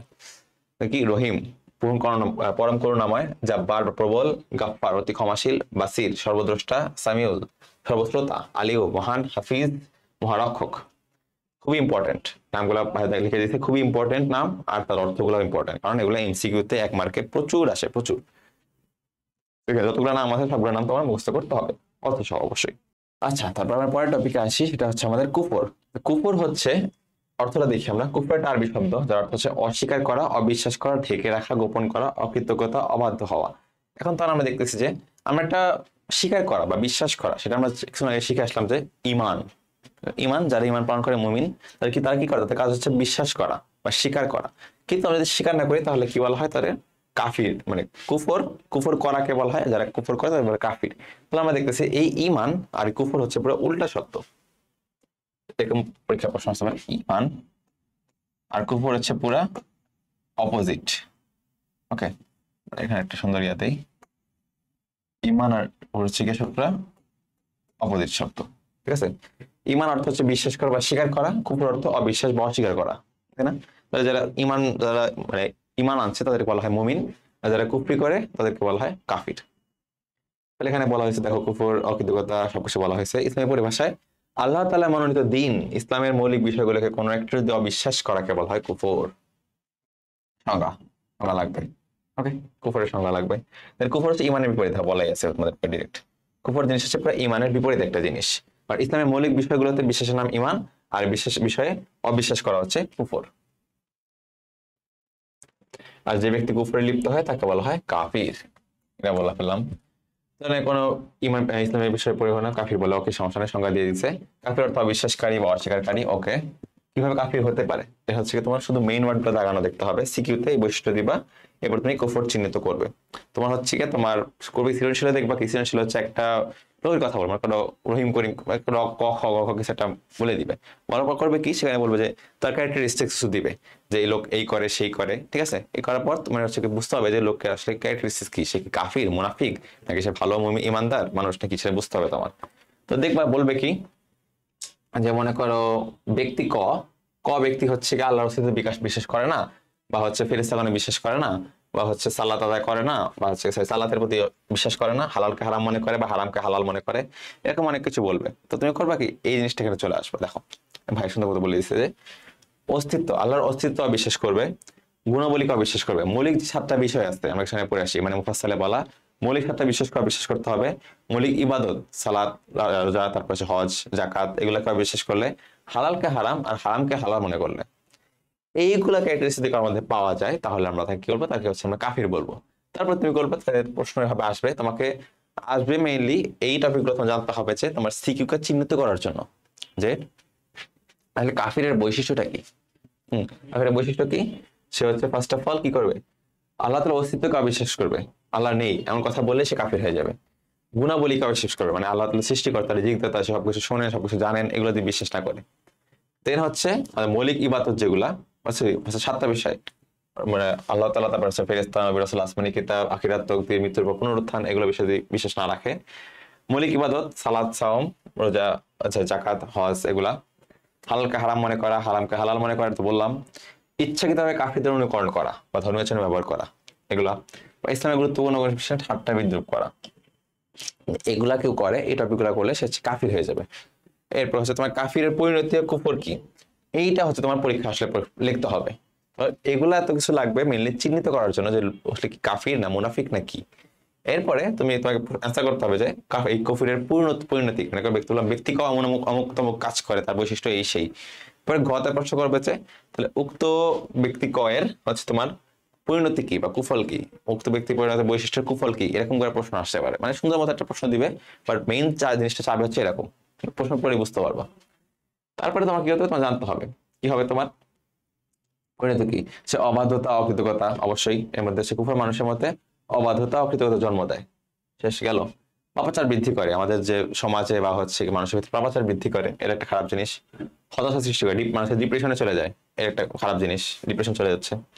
অনৈতিকতার প্রসার ঘটায়, এটা হচ্ছে আল্লাহ তাআলার প্রতি অসন্তুষ্ট, আল্লাহ তাআলা ওই ব্যক্তির প্রতি অসন্তুষ্ট হয়। কারণ হচ্ছে মানে সে আল্লাহ তাআলাকে বিশ্বাস করছে, আল্লাহ তাআলা তাকে এত কষ্ট করে তাকে হচ্ছে রিজিক দিচ্ছেন, তাকে হচ্ছে সৃষ্টি করছেন, কিন্তু সে ব্যক্তি তাকে মানতেছে না, ঠিক আছে। তাহলে হচ্ছে আল্লাহ তাআলা অসন্তুষ্ট হবে। তারপরে অনন্তকালের যে শাস্তি, অবশ্যই জান্নাত জাহান্নাম যা আছে সে জাহান্নামে, যে আল্লাহর প্রতি বিশ্বাস করবে না বা আল্লাহকে মানবে না, তাকে কেন জান্নাত, সে তো জীবনে জান্নাতে প্রবেশ করতে পারবে না, তাকে তো অবশ্যই জাহান্নামে শাস্তি ভোগ করতে হবে। বলে দিচ্ছে যে যারা কুফরি করবে এবং আমার মানে আল্লাহ তাআলার নির্দেশনগুলো অস্বীকার করবে, তারাই হচ্ছে জাহান্নামের অধিবাসী, সেখানে তারা চিরদিন থাকবে। এই আয়াতটা একটু মুখস্থ করতে হবে দাগানো লাইনের জন্য। এই আয়াতটা হচ্ছে তোমার একদম কাফিরদের চরম পরিণতি কি, সেটা হচ্ছে তোমার এখানে সুন্দর মতো একটা লাইন দিয়ে বুঝে দেওয়া হয়েছে। একটা লাইনে তুমি জাস্ট একটা মুখস্থ করবে যে যারা কুফরি করবে এবং আমার নির্দেশনগুলো অস্বীকার করবে, তারাই হচ্ছে জাহান্নামের অধিবাসী, সেখানে তারা চিরদিন থাকবে। সূরা বাকারা আয়াত 29। সূরা নাম আয়াত নাম্বার মুখস্থ রাখা অনেক কঠিন, আরো বেশি কঠিন আমি জানি। সূরা আয়াত নাম্বার হয়তো মুখস্থ রাখা যাবে না, সূরা নাম যদি মুখস্থ রাখতে পারো খুবই ভালো, নাম রাখতে পারলো কোনো সমস্যা নাই, খালি সূরাটা লিখতে পারলেই হবে, মানে আয়াত বা ইয়াটা লিখতে পারলেই হবে, হাদিসটা লিখতে পারলে এনাফ। এরপর শিরক। তো এখন আমরা তখন বললাম ইমানের বিপরীত বললাম কুফর, ঠিক আছে। তখন আমরা শিরক কি, শিরক হচ্ছে আমার আর পরে একটা টপিক পড়ছিলাম তাওহীদ, যেখানে আমরা বলছিলাম কি আল্লাহ এক আর অদ্বিতীয়। আল্লাহ এক আর দ্বিতীয় জিনিসটা বিশ্বাস করে হচ্ছে আমার তাওহীদ। যদি কেউ এটা বিশ্বাস না করে, যদি কেউ বলে যে বিশ্বাস করে যে আল্লাহ বলে একটা আল্লাহ আছেন, আল্লাহকে বিশ্বাস না করা হচ্ছে কুফর। আল্লাহ যদি আল্লাহকে বিশ্বাস করে যে না আল্লাহ আছেন, তাহলে কিন্তু সে কাফির না। কিন্তু সে বিশ্বাস করবে না আল্লাহ আছেন, ঠিক আছে, কিন্তু আরো হয়তো কেউ সৃষ্টিকর্তা আছেন, খালি আল্লাহ না আর অনেকগুলো সৃষ্টিকর্তা আছেন, তাহলে আল্লাহর যে একত্ববাদে সে বিশ্বাস করতেছে না, এটা হচ্ছে তোমার শিরক। ওকে, আর কি বলছে শিরক শব্দের অর্থ বলছে কি অংশীদার সাব্যস্ত করা, একাধিক স্রষ্টা বা উপাস্যে বিশ্বাস করা, ঠিক আছে। তোমার হচ্ছে ইসলামী পরিভাষায় কি বলছে, মহান আল্লাহর সাথে কোনো ব্যক্তি বা বস্তুকে শরীক করা কিংবা তার সমতুল্য মনে করা। শরীক মনে হচ্ছে গিয়ে সমতুল্য মনে করা, এই মনে করা কেবল শিরক। আর যে ব্যক্তি শিরক করে তাকে বলা হয় মুশরিক। শরীক শিরক হচ্ছে তাওহীদের অপোজিট। এটা এমসিকিউর জন্য ভেরি ভেরি ইম্পর্টেন্ট। তাহলে কি বললাম? শিরকের অপোজিট হচ্ছে তাওহীদ, আর ইমানের অপোজিট হচ্ছে তোমার হচ্ছে শিরকের অপোজিট তাওহীদ, ইমানের অপোজিট কুফর। হচ্ছে কি আমার তাওহীদ।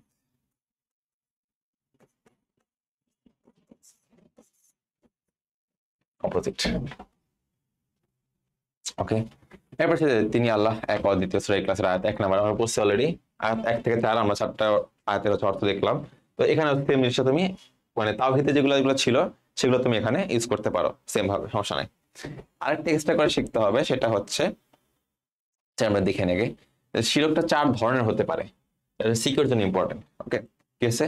সত্য অস্তিত্ব শিরক করা, মানে অবিশ্বাস করা না, কিন্তু খেয়াল রাখো শিরক করা মানে কি, তোমার হচ্ছে তুলনা করা, সমতুল্য কাউকে মনে করা, এমন না যে পুরো অবিশ্বাস করতেছে। সে হচ্ছে বিশ্বাস করে যে আল্লাহ তাআলা বলে একজন আছেন, কিন্তু তার সাথে সাথে আরো কেউ হচ্ছে তার সমতুল্য, হয়তো আর কেউ আছে। ঈসা আলাইহিস সালামকে আল্লাহর পুত্র মনে করা, এটা কিন্তু একটা শিরক, অস্তিত্বের শিরক। তারপরে গুণাবলীতে শিরক, সেম টপিক কিন্তু কুফরেও ছিল, খেয়াল রাখো। কিন্তু ওখানে ছিল কি অবিশ্বাস করতেছিল, আর এখানে হচ্ছে বিশ্বাস করতেছে কিন্তু তার সমতুল্য মনে করতেছে। আল্লাহর গুণাবলীতে আল্লাহর পাশে অন্য কাউকে হচ্ছে সৃষ্টিকর্তার যোগ্যতা মনে করে, ফার্স্টে বলছিলাম, এটা কিন্তু শিরক হবে। সৃষ্টিকর্তার পরিচালনায় কাউকে আল্লাহর অংশীদার বানানো, এটাও শিরক। আর ইবাদতের ক্ষেত্রে আল্লাহর সাথে কাউকে শরীক করা, আল্লাহ হয়তো অন্য কারণে পশু জবাই করা, বা আল্লাহ হয়তো অন্য কাউকে সিজদা দেওয়া, সেভাবে কিন্তু শিরকের আন্ডারে পড়বে। ঠিক আছে? এবার শিরকের কুফার প্রতিকার সেম ভাবে বলছিলাম, তোমার বৈশিষ্ট্য বুঝে তারপরে তোমার কি করতে হবে, তুমি টপিকটা বুঝলা, অ্যান্সার করবা। অ্যান্সার করবা কি, যে অ্যান্সার পরীক্ষা আসবে এটা। কুফল আর প্রতিকার, গুরুত্ব, তাৎপর্য, কুফল, প্রতিকার, এগুলো আর কি লাগে এর শেষে। পৃথিবীর প্রত্যেক সকল প্রকার জুলুমের মধ্যে সবচেয়ে বড় হচ্ছে শিরক। এটা হচ্ছে অনেক ইম্পর্টেন্ট আর অনেক ফেমাস একটা আয়াত। সেটা হচ্ছে নিশ্চয় শিরক চরম জুলুম, ইন্না শিরকা লা যুলমুন আযীম। ওকে, নিশ্চয় শিরক চরম জুলুম, সূরা লোকমান আয়াত 13 বলছেন। তো এই ছোট একটা আয়াত, কিন্তু এই আয়াতটা হচ্ছে তোমার এই টপিকে দেওয়ার মধ্যে সবচেয়ে ইম্পর্টেন্ট। এই টপিকে এই আয়াতটা দিবা, তাওহীদ থেকে কিছু আয়াত দিবা, তাহলে এনাফ। আল্লাহ তাআলা মুশরিকদের খুব অসন্তুষ্ট বলতে যে নিশ্চয় আল্লাহ তার সাথে শিরক করার অপরাধ ক্ষমা করেন না, এত ব্যতীত যে কোনো পাপ যাকে ইচ্ছা ক্ষমা করেন। মানে আল্লাহ তাআলা একমাত্র একটা পাপ বা হচ্ছে তোমার ক্ষমা করবেন, একটা গুনাহ ক্ষমা করবেন না, সেটা কি, তার সাথে কাউকে শিরক করা। এটা কিন্তু ডিরেক্ট তোমার কোরআনে আয়াত বলা আছে, সূরা নিসায় বলা হয়েছে। সো যদি কোনো প্রশ্ন আসে যে আল্লাহ তাআলা কোন গুনাহ ক্ষমা করবেন না, তাহলে আনসার কি হবে? আনসার হবে হচ্ছে শিরক করা। যেমন থেকে আবার এই প্রসেস আশ্বাস করলে তাদের অবস্থান অবশ্যই জান্নাত হারাম করে দিবেন, অবস্থান হচ্ছে জাহান্নাম। এটা এরকম সিমিলার একটা আয়াত ছিল কুফরের ক্ষেত্রে, তো মিলার ক্ষেত্রে দিতে পারো, সমস্যা নাই। এই যে অপ্রকৃতপক্ষে শিরক ক্ষমার অযোগ্য, এর কাছ থেকে সর্বসময় সর্ব থাকতে হবে, কুলকুম আল্লাহ শিরক করে ফেলে পুনরায় ঈমান আনতে হবে। ওকে, এখন বলে দিচ্ছি। তো ওখানে কি আছে, কুফর গুলো কি কি? কুফর গুলো হচ্ছে তোমার পাঁচ হচ্ছে চরম জুলুম, ভোগ করি। জুলুম কি হতে পারে? সদস্য থাকতে হবে, মানে এটা এখানে কাইন্ড অফ হচ্ছে তোমার অনেকটাই কুফরে যেসব কুফল ছিল সেম কুফলই তুমি দিতে পারো, কোনো সমস্যা নাই। কিন্তু কথা হচ্ছে আয়াতগুলো ঠিক রাখতে হবে, আয়াতগুলো একটু চেঞ্জ করতে হবে, তাহলেই হবে। আচ্ছা, এরপর হচ্ছে নিফাক। নিফাক তোমার ফার্স্টে বলছিলাম যে আবার ডিটেলস আসবে এটা। নিফাক, নিফাক হচ্ছে তোমার ভণ্ডামি, কপটতা, দ্বিমুখী ভাব, ধোঁকাবাজ, প্রতারণা, মানে দুইমুখী সাপ আমরা যাদের বলি। এই এই দুনিয়া হচ্ছে দুইমুখী সাপ অনেক বেশি। জিনিসটা কি, মুখে এক অন্তরে আরেক, সহজ বাংলায় মুখে এক অন্তরে আরেক, এরকম যদি কারো মেন্টালি থাকে সেটা বলা হয় নিফাক। মানে একজন মনে করো মুখে বলতেছে যে না আমি আল্লাহকে বিশ্বাস করি, আমি আল্লাহকে এক আল্লাহ মানে এক এক অদ্বিতীয় হিসেবে মানি, মুখে বলতেছে, সে অন্তরে হচ্ছে করে কি, অন্তরে হচ্ছে সেরকম বিরোধিতা করে। না কি বলছে দেখো, অন্তরে বিরোধিতা গোপন রেখে বাইরে আনুগত্য প্রদর্শন। মানে মুখে বলতেছে চলো চলো নামাজ, তোমার সাথে ঠিকই নামাজ পড়তেছে, তোমার সাথে ঠিকই খোঁজ গল্প করছে, ইসলামের কথা বলতেছে, কিন্তু দিন শেষে সে আসলে ওইভাবে ইসলামকে ফলো করে না, সে হচ্ছে ওইভাবে আল্লাহকে ফলো করে না, সে হচ্ছে কাফির। মুনাফিকরা অন্তরের দিক থেকে কাফিরও অবাধ্য, অন্তরে কাফির, মুখের দিক দিয়ে হচ্ছে মুমিন মুসলিম, মুখে মুসলিম অন্তরে কাফির, এটাই হচ্ছে তোমার মুনাফিক। নিফাক, নিফাক মানে কি তাহলে দেখলাম, ভণ্ডামি, কপটতা, দ্বিমুখী ভাব, ধোঁকাবাজি, প্রতারণা, যে কলাবাদ আছে মুনাফিক। তাহলে আমরা কি শিখলাম, যে হচ্ছে ইসলামকে ফলো করে সে হচ্ছে মুসলিম, যে ইমান আনে সে হচ্ছে মুমিন, যে হচ্ছে তোমার কি ছিল কুফর করে সে হচ্ছে কাফির, যে হচ্ছে তোমার এর আগে শিরক করে সে হচ্ছে গিয়ে মুশরিক, আর যে হচ্ছে গিয়ে নিফাক বা হচ্ছে গিয়ে ভণ্ডামি করে, কপটতা দ্বিমুখী ভাব করে, সে হচ্ছে মুনাফিক। মুনাফিক নামক একটা ফেমাস হচ্ছে একটা আয়াত আছে, বলছে মুনাফিকের চিহ্ন তিনটা, এই যেটা এটা পরীক্ষায় আসে। চিহ্ন হচ্ছে তিনটা, কি কি? যখন কথা বললে মিথ্যা কথা বলবে, ওয়াদা কোনো রাখতে পারবে না, সে ভঙ্গ করবে, আর তার কাছে রাখলে আমানতের খিয়ানত করবে। তো কি করবে সে? মিথ্যা কথা বলবে, ওয়াদা ভঙ্গ করবে, আর আমানতের খিয়ানত করবে। মিথ্যা কথা, ওয়াদা ভঙ্গ, আমানতের খিয়ানত, এই তিনটা হচ্ছে মুনাফিকের বৈশিষ্ট্য, মুনাফিকের চিহ্ন। এটা হচ্ছে তোমার ভেরি ভেরি ইম্পর্টেন্ট, লাগবেই।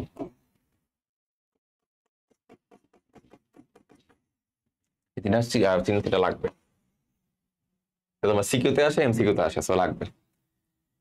মারাত্মক পাপ সেম ভাবে বলছিলাম, কুফরের প্রতিকার। তুমি হচ্ছে তোমার হয়তো বলে দিল যে হচ্ছে ব্যক্তি খ বা ব্যক্তি গ, সে করে কি? সে হচ্ছে যখন অলওয়েজ মিথ্যা কথা বলে, ওয়াদা রাখলে ওয়াদা ভঙ্গ করে, আর হচ্ছে আমানতের খেয়ানত করে। এটা তোমার সৃজনশীল বলে দিছে। এরপর তোমার পরীক্ষা ডিতে বা সিতে আসলো যে তাহলে তার কুফরের প্রতিকার লিখতে হবে এরকম। তাহলে কি কুফর প্রতিকার কার লিখবা তুমি? কাফিরদের লিখবা, মুনাফিকের লিখবা, না মুশফিকের লিখবা? অবশ্যই মুনাফিকের লিখবা। এইটা বোঝার জন্যই তোমার হচ্ছে এই বৈশিষ্ট্যগুলো পড়তে হচ্ছে। ওকে, আচ্ছা। মানে কি বলছে যে আল্লাহ সাক্ষ্য দিচ্ছেন মুনাফিকরা নিঃসন্দেহে মিথ্যাবাদী। মুনাফিকের আয়াত 1 নাম্বার, আমি বললাম না মুনাফিকদের একটা পুরাই আছে। তো হচ্ছে পরনিন্দা পরচর্চা কি কি করে দেখো, তোমার অলরেডি দেখানো আছে, আমরা দেখা দিচ্ছি। ফার্স্টে কি করে তারা, বৈশিষ্ট্য কি? তারা হচ্ছে পরনিন্দা পরচর্চা করবে, তার জন্য হচ্ছে কি হয়? সন্দেহ, বিশৃঙ্খলা সৃষ্টি হয় সমাজে। এরপর হচ্ছে সমাজে হচ্ছে মানুষ নিকটে তারা হচ্ছে অপমানিত, লাঞ্ছিত জীবন কাটায়। মুনাফিক যেন খুবই ক্ষতিকর, কারণ মুসলমানের সাথে মিশে কি করে? ইসলামের হচ্ছে সবচেয়ে সাহায্য করে, গোপন তথ্য সবচেয়ে জানায় দেয়। তারপর হচ্ছে মদিনাতে মুসলমানদের সরকার লিপ্ত ছিল, ভয়াবহ। কি বলছে দেখি কি হয়। নিশ্চয় মুনাফিকরা জানায় সর্বনিম্ন স্তরে থাকবে, এইটা হচ্ছে আরেকটা ইম্পর্টেন্ট, সর্বনিম্ন স্তরে।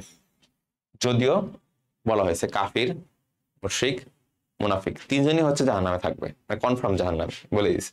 ঠিক আছে, প্রত্যেকটা সূরায় বলা হয়েছে, আল্লাহ তাআলা বলে দিয়েছেন যে কাফির যারা, মুশরিক যারা, মুনাফিক যারা, তারা হচ্ছে কনফার্ম জাহান্নামে। কিন্তু এর ভিতরে সবচেয়ে লোয়েস্ট টিপে কে থাকবে? সবচেয়ে লোয়েস্ট স্তরে কে থাকবে? মুশরিকরা, মুনাফিকরা, নাকি কাফিররা? অবশ্যই মুনাফিকরা, এটা জানতে হবে। সবচেয়ে খারাপ কথা বুঝতেছো, কাফির আর মুশরিকদের থেকেও খারাপ হচ্ছে কি মুনাফিক, কারণ তারা মুখে কিন্তু ঠিকই বলে বেড়াইতেছে, কিন্তু আসলে তারা কিন্তু মনে কিন্তু কাফির। ওকে, সবচেয়ে খারাপ জিনিস এটা। আচ্ছা, চলে গেল। পরে রিসালাত, আমরা একটু ভালো টপিক আসলাম।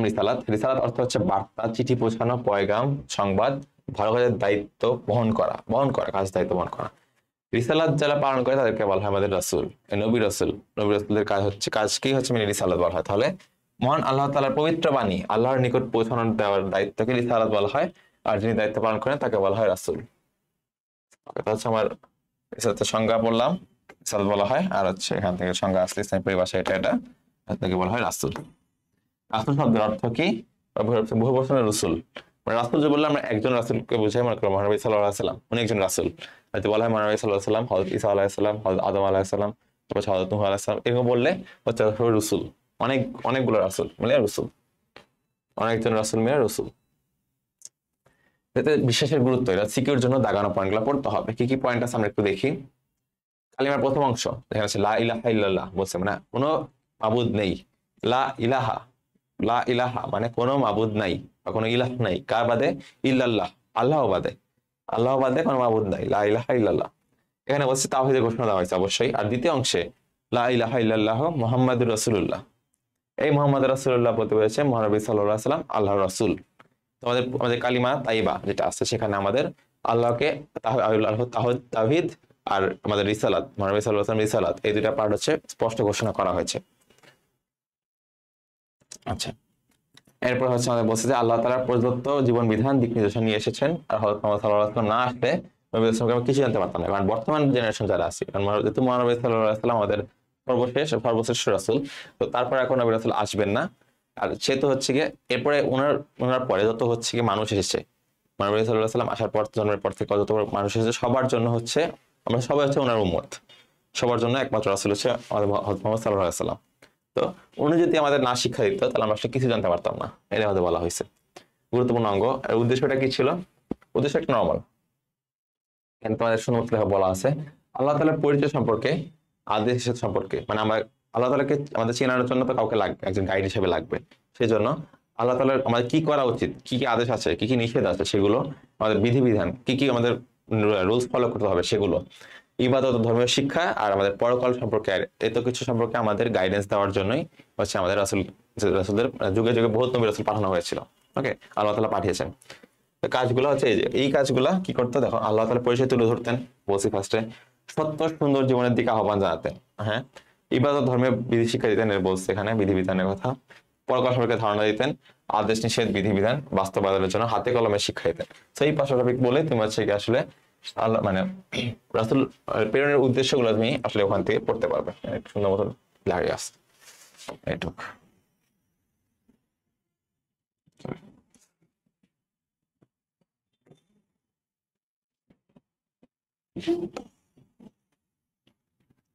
আচ্ছা, ঠিক আছে।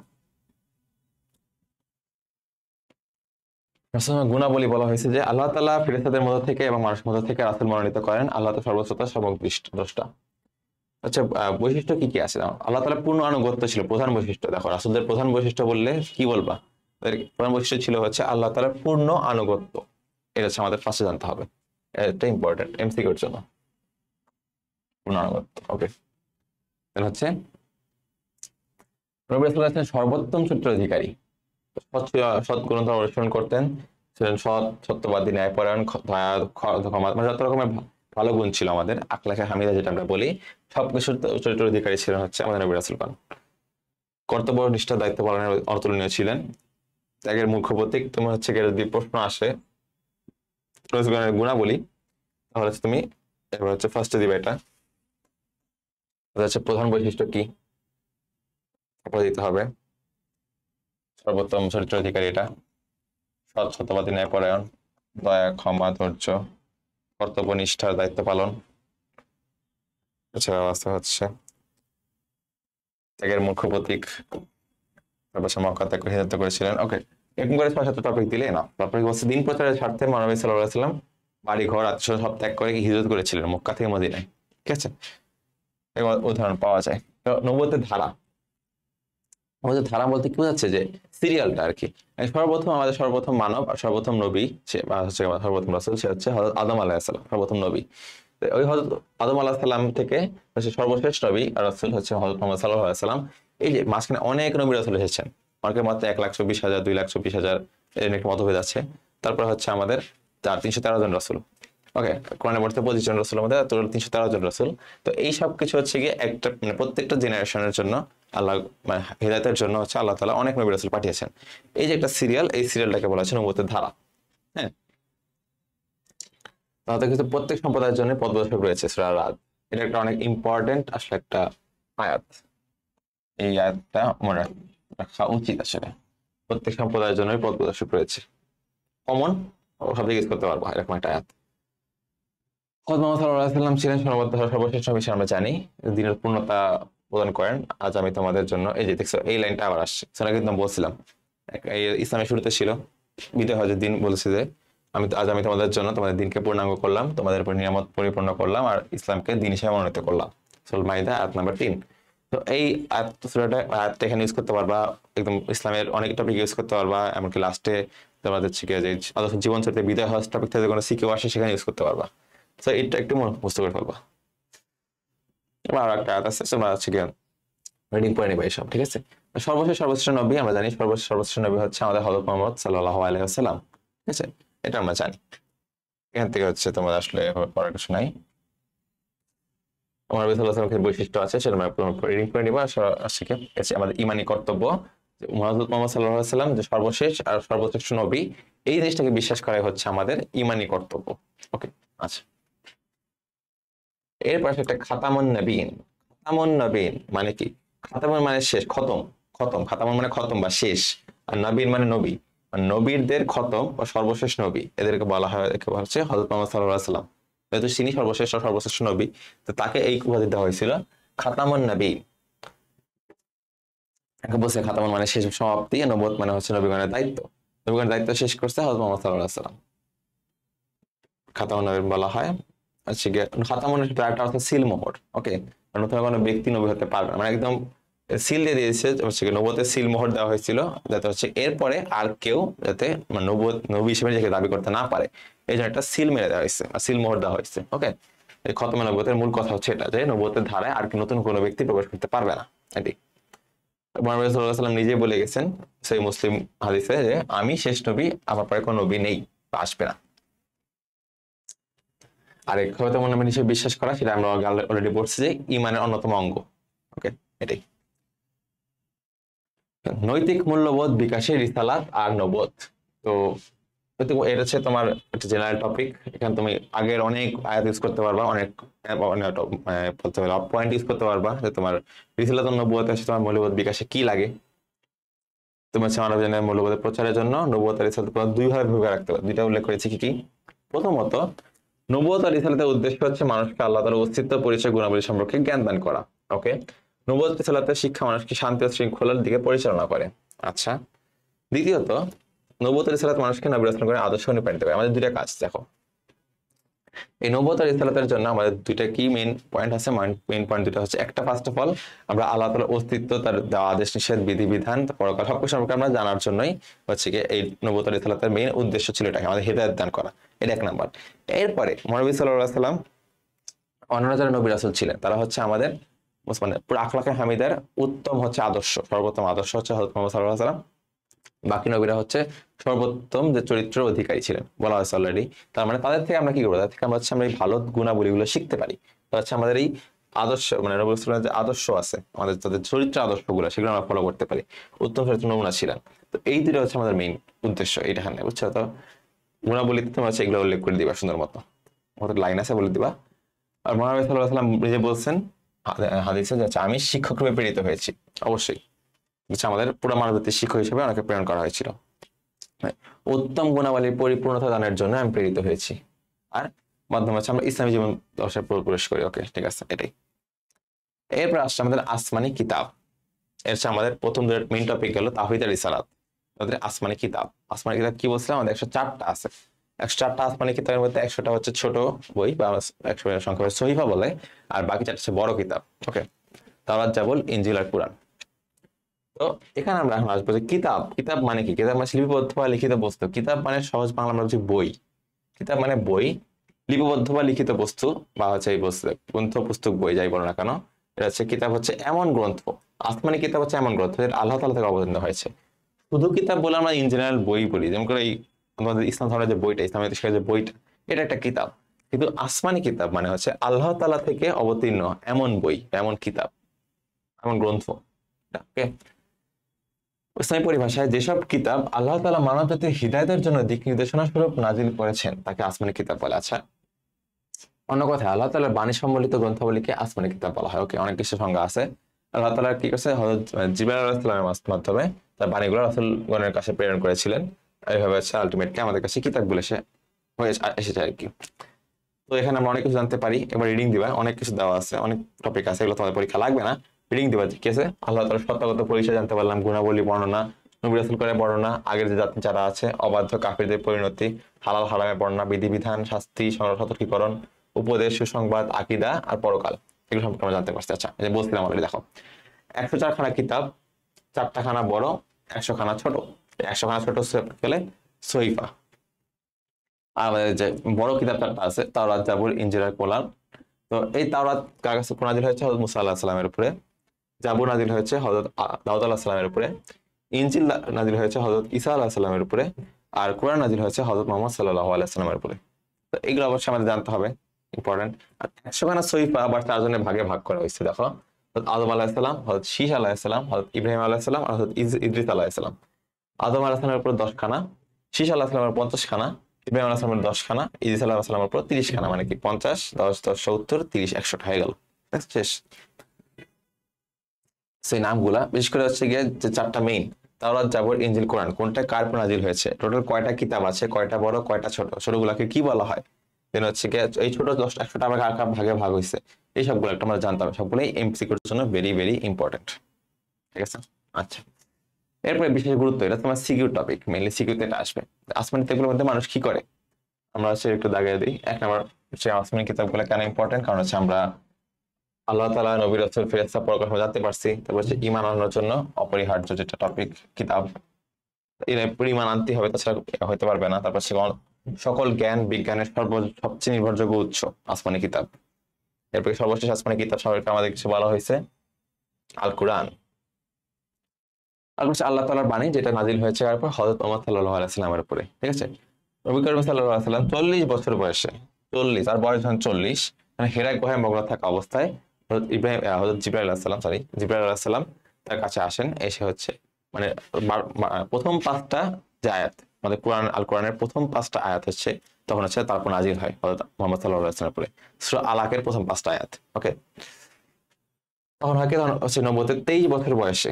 এই তারপর হচ্ছে কি মহানবী সাল্লাল্লাহু আলাইহি ওয়াসাল্লাম 40 বছরের পর, তো 23 বছর বেঁচে ছিলেন। 63 বছরে উনি করেন, মানে উনি মারা যান, ইন্তেকাল করেন। এই 23 বছর বয়স পর্যন্ত, মানে উনি জীবিত ছিলেন যে 23 বছর, এই 23 বছর ধরে আস্তে আস্তে সময় বেঁধে বা হচ্ছে বিভিন্ন ক্রাইটেরিয়ার উপর ডিপেন্ড করে একটা করে আয়াত বা একটা পুরো একটা সূরা নাজিল হয়েছে। পুরো সূরা হয়তো নাজিল হয়েছে অথবা সূরার কিছু কিছু আয়াত করে নাজিল হয়েছে। এভাবে করে আলটিমেটলি পুরো কোরআন আল কোরআন নাজিল হয়েছে 23 বছর ধরে। মহানবী সাল্লাল্লাহু আলাইহি ওয়াসাল্লাম 24-40 বছর থেকে, ওনার বয়স যখন 63 তখন পর্যন্ত 23 বছর ধরে হচ্ছে নাজিল হয়েছে।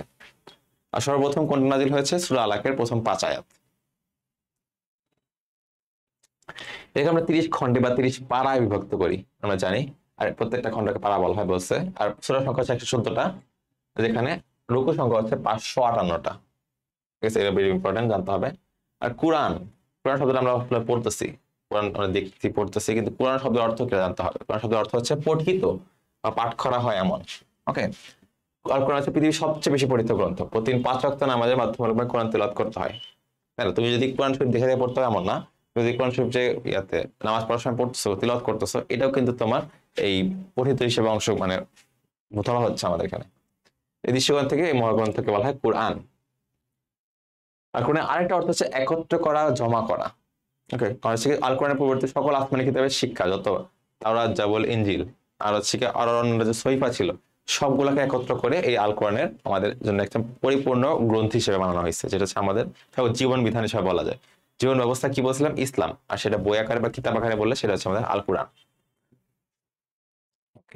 আর কিছু নাম আছে এটা, কিতাব, আল ফুরকান, আল হিকমা, আল বুরহান, আল হক, আল নূর, আল হুদা, আল জিকর, আল শিফা, আল মজিদ, আল মাউইয়া, আর রাহমা।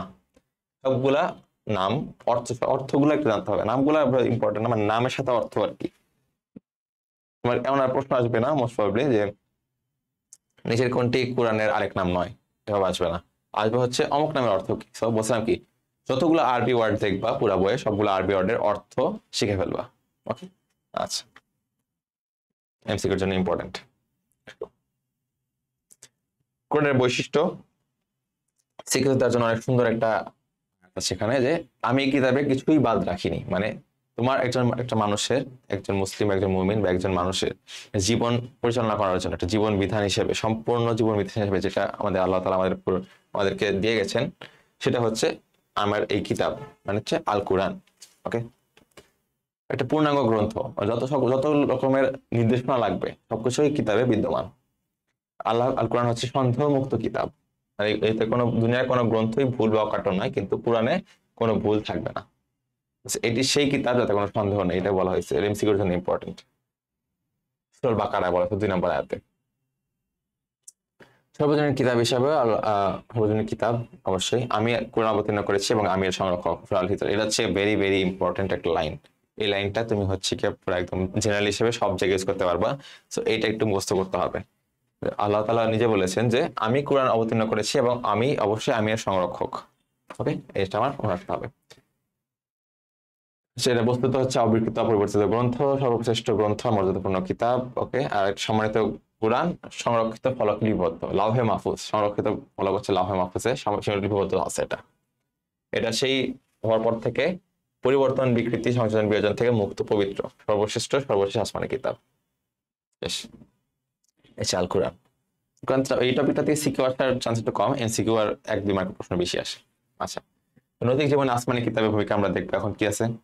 আসমানি কিতাবগুলো হচ্ছে মানুষ আল্লাহ তাআলার সত্তা, গুণাবলী, ক্ষমতা সঙ্গে ধারণা দিয়েছে আমাদের। তারপরে হচ্ছে এখানে কি আছে, বিভিন্ন ধরনের মুমিন মুসলিমদের পূর্ণ মানবের সফলতা কাহিনী তুলে ধরা হয়েছে। যে সফলতা সম্মানের মূল চাবিক নৈতিকতার গুরুত্ব আমরা বুঝতে পারতেছি। দেন একটু লিখে দিন, পয়েন্ট দিয়ে দিন। এটা 1 নাম্বার, এটা 2 নাম্বার, 3 নাম্বার। কাফির মুশরিক বাবাচারীদের ঘটনা বর্ণনা করা হয়েছে, মানুষ যেন শিক্ষা লাভ করতে পারে। ফিরাউন ফিরাউন তারপর হচ্ছে নমরুদ, কারুন প্রভৃতি নাফরমানদের ঘটনা বর্ণনা করা হয়েছে। আমাদের জাতির সমূহের বর্ণনা করা হয়েছে। এটা এক্সাম্পল দিয়ে দিবা। হচ্ছে এসব ঘটনা কি করে আমাদের হচ্ছে অনৈতিক অন্যায় কার্যাবলী থেকে বিরত থাকতে সাহায্য করে। জ্ঞান হচ্ছে আমাদের আলো। তো হচ্ছে আমাদের কি জ্ঞান দিচ্ছে দেখো, কি হচ্ছে এটা কোয়েশ্চেন ছিল 7। শিক্ষিত মানুষ উন্নত ও নৈতিক চরিত্রের অধিকারী হয় এবং ইহকালীন পরকালীন জীবনে শান্তি সফলতা লাভ করে থাকে। আর এই জ্ঞানের উৎস হচ্ছে আমাদের আসমানি কিতাব সমূহ, এখন বর্তমানে আমাদের আল কোরআন। আল্লাহ তাআলা বলেছেন এটি সেই কিতাব যাতে কোনো সন্দেহ, অলরেডি আবার চলে আসছে, এটি মুত্তাকিদের জন্য পথ নির্দেশক। মুত্তাকি মানুষের আল্লাহকে ভয় করে। ওকে, আল্লাহকে ভয় করলে তারপরে মুত্তাকি, এরা পরে আবার আসে, সমস্যা নাই। আল কোরআন হলো সকল জ্ঞানের আধার, অবশ্যই জানি। পবিত্র কোরআন নাজিল হওয়ার পর থেকে অন্য কিতাবগুলো কার্যকারিতা রহিত করা হয়েছে। আর কোনো মানে আসমানি কিতাব হচ্ছে আমাদের জন্য প্রযোজ্য না, আমাদের জন্য প্রযোজ্য একমাত্র আল কোরআন। তারপর আমাদের হচ্ছে মেইন ইম্পর্টেন্ট টপিক আখিরাত। আখিরাত শব্দের অর্থ পরকাল। অলরেডি আমরা প্রথমে শিখছি যে হচ্ছে 2টা কাল আছে, ইহকাল আর পরকাল। ইহকাল হচ্ছে এই যে জীবন, যে তুমি খাচ্ছ যাচ্ছ, ক্লাসটা করে দেখতেছো, পড়াশোনা করতেছো, এটা তোমার ইহকাল। এটা দিয়ে তোমার পরকালে কি উপকার হবে? তোমার পরকাল কখন শুরু হয়? পরকাল হবে যখনই তুমি মারা যাবা, যখন একটা মানুষ মারা যায়, সেই কবর থেকে শুরু করে, মানে মারা যাওয়ার পর থেকে মেনলি হচ্ছে আসলে পরকাল জীবনটা শুরু হয়ে যায়। মারা যাওয়ার আগ পর্যন্ত ইহকাল, মারা যাওয়ার পর পরকাল। কবর থেকে শুরু করে, কবর হচ্ছে প্রথম স্টেপ, দেন হচ্ছে কবর, কিয়ামত, হাসর, সবকিছু আসবে আলটিমেটলি একটা পর একটা। এটি তো এই হচ্ছে তোমার আখিরাত। আখিরাতের শুরু হচ্ছে কি হচ্ছে পরকাল। আরবি শব্দ অর্থ জেনে নিতে হবে। মানুষের মৃত্যুর পরবর্তী জীবনকে বলা আখিরাত। মানুষের 2টা পর্যায়ে আছে, ইহকাল পরকাল, অলরেডি বলে ফেলছি সবকিছু। ইহকাল হচ্ছে দুনিয়ার জীবন, মৃত্যুর পরে যে নতুন জীবন শুরু হয় তার নাম হচ্ছে পরকাল বা আখিরাত। আখিরাত অনন্তকালের জীবন। এই জীবন মনে করে ইহকালে একটা লিমিট আছে, মনে করে একজন মানুষ থেকে 60, 70, 80, 90, 100 বছর বাঁচতে পারে। আখিরাতে কোনো বা পরকালের কোনো লিমিট নাই, এটা আনলিমিটেড। ওকে, এটা সমস্যা। সমস্যা কি হচ্ছে, মানুষ তুমি এখানে ইচ্ছা মতো মজা করে যাবা, যদি মজা করে যাও তাহলে তুমি যদি তোমার হাসরের ময়দানে তোমাকে যদি জাহান্নামে ফেলে দেওয়া হয়, তারপর তোমার ওই আজীবন ওখানে চলতে হবে, কোনো শেষ নেই। তুমি যদি এখন কষ্ট করে ইবাদত করো, আল্লাহ তাআলার কথা শোনো, তাহলে কিন্তু সেই জায়গায় তোমার হচ্ছে যে জান্নাত পেয়ে যায়, তাহলে সেটাও কিন্তু আনলিমিটেড। সেটা দেখতে হবে, সেটা চিন্তা করতে হবে। ওকে, তো আখিরাত হচ্ছে অনন্তকালের জীবন, শুরু আছে কিন্তু শেষ নেই, কোনো মানুষের চিরস্থায়ী আবাস বলা হয়। আখিরাতে বিশ্বাসের গুরুত্ব কি? Very very important topic for সিকিউ। ওকে, তারা মুত্তাকিগণ আখিরাতে দৃঢ় বিশ্বাস রাখে। মুত্তাকিগণ কারা? যারা হচ্ছে আল্লাহকে ভয় করে, তারা হচ্ছে আখিরাতে দৃঢ় বিশ্বাস রাখে। অবশ্যই দৃঢ় বিশ্বাস রাখতে হবে, কারণ ইসলামের 7টা টপিক যে আমরা পড়েছি তার ভিতরে একটা ছিল কি? পরকাল বা আখিরাত। তো এই টপিকে আমাদের দৃঢ় বিশ্বাস রাখতে হবে। ওকে, আচ্ছা। আল্লাহ তাআলা কিতাবগণ আখিরাতে আচ্ছা মানুষকে পাপ থেকে বিরত রাখে, পুণ্য কাজ করতে উৎসাহ যোগায়, এই জন্য সেগুলো দাগায় দিই তারও।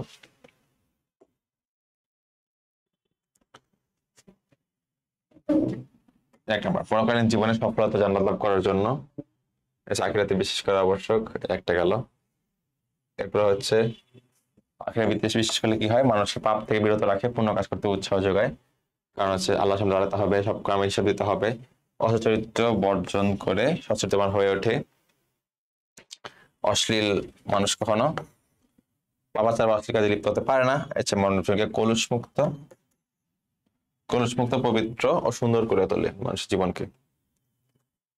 এই তোমার 5টা ইম্পর্টেন্ট টপিক দিলে মানে যথেষ্ট। আর হচ্ছে তোমার কি করতে হবে? তোমার সে কি বললাম, আয়াত বা হাদিস দিতে হবে। হাদিস গুলা কিরকম হবে? এরকম হচ্ছে এই আখিরাত সম্পর্কে দিতে পারো, বা ইন জেনারেল ইসলাম, ইমান, এগুলো সম্পর্কে দিতে পারো, সমস্যা নেই। আখিরাত জীবনে কয়েকটা স্তর আছে, আখিরাত ব্যাপারে একটা স্তর আছে। ফার্স্টে কি বলতে? ফার্স্টে মৃত্যু। মৃত্যুর পরে জীবনকে আখিরাত বলে। আসলে মৃত্যুটা হচ্ছে গিয়া তোমার স্তর হিসেবে কাউন্ট করে না, এটা হচ্ছে একটা ব্রিজ। মৃত্যু is the bridge between the ইহকাল এন্ড পরকাল। ওকে, তো মৃত্যু হয়ে যাওয়ার পরও এই পরকাল জীবনে শুরু হয় মৃত্যুর মাধ্যমে। আছে মৃত্যু শুরু, পরকাল প্রবেশদ্বার। এটা হচ্ছে তোমার একটা ভেরি ভেরি ইম্পর্টেন্ট এমসিকিউ। পরকালের প্রবেশদ্বার কাকে বলা হয়? পরকালের ঢুকতে হইলে তোমার হচ্ছে মারা যাওয়া লাগবে, তাহলে মৃত্যু হলো পরকালের প্রবেশদ্বার। তাই সকল প্রাণীর মৃত্যু নির্ধারণ করে গেছে। তিনি বলছেন প্রত্যেক প্রাণীকে এই যে প্রত্যেক প্রাণীকে মৃত্যুর স্বাদ গ্রহণ করতে হবে। ছোটবেলা থেকে আমরা শুনে আসতেছি very very very very important. কোন সূরা? সূরা আল ইমরান 3 নম্বর সূরা।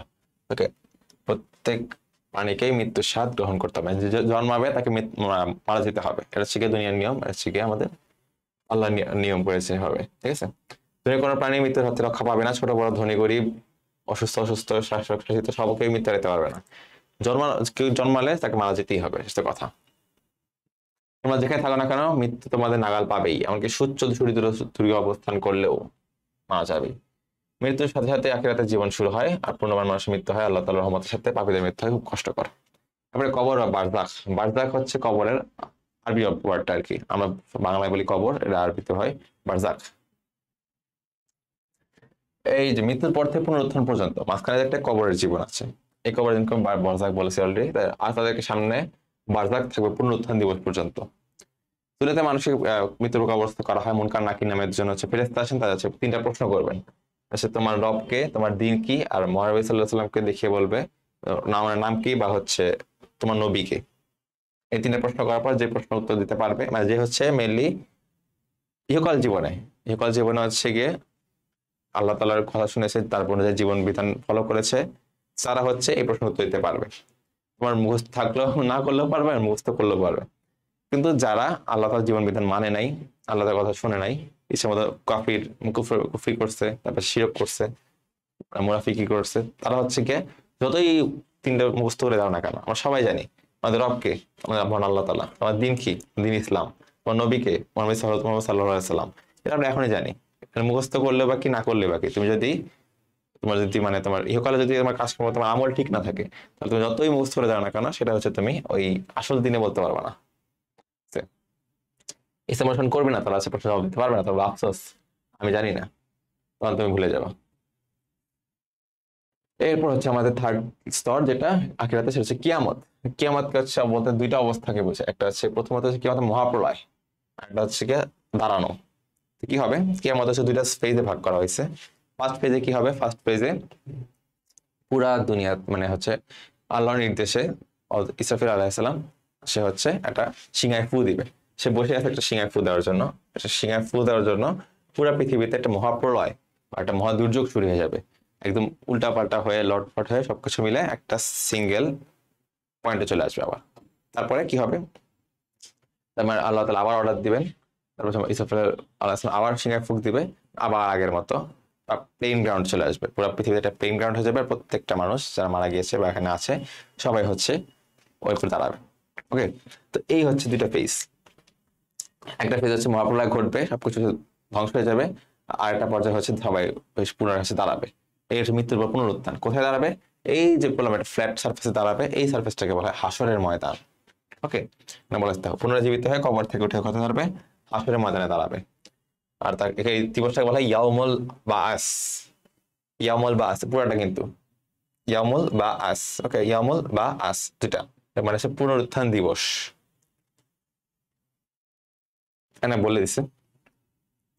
আর সিংহায় ফুঁক দেওয়া হবে, বলে যাদের আল্লাহ ইচ্ছা করেন তারা ব্যতীত আকাশমণ্ডলী ও পৃথিবীর সকলেই মূর্ছিত হয়ে পড়বে। অতঃপর আবার সিংহায় ফুঁক দেওয়া হবে, তখনই তারা দণ্ডায়মান হয়ে আকাশে তাকিয়ে থাকবে। সূরা জুমার আয়াত 68। ওকে, এরপরে ফোর্থ স্তর হাসর, বললাম হাসরের ময়দান। হাসর মানে হচ্ছে, হাসর শব্দের অর্থ কি? মহাসমাবেশ। এই যে একটা প্লেন স্তরে হাসরের ময়দানে সবাই হচ্ছে একসাথে জমায়েত হবে, এই দুনিয়াতে যত মানুষ আসছে সবাই হচ্ছে এখানে জমায়েত হবে, এই জন্য একে বলা হয় মহাসমাবেশ। সকল মানুষ, সকল প্রাণী সবাই মৃত্যুর পর পুনরায় জীবিত হবে, যে আহ্বানকারী ফেরেশতাটাকে হাসরের ময়দানে সমবেত হবে। একটা আয়াত বলা হয়েছে যে তিনি আল্লাহ বিচার দিবসের মালিক। সূরা ফাতিহা, অবশ্যই সূরা ফাতিহার 7টা আয়াত আছে, তার ভিতরে 3 আমরা বলি হচ্ছে তিনি বা আল্লাহ হচ্ছে বিচার দিবসের মালিক।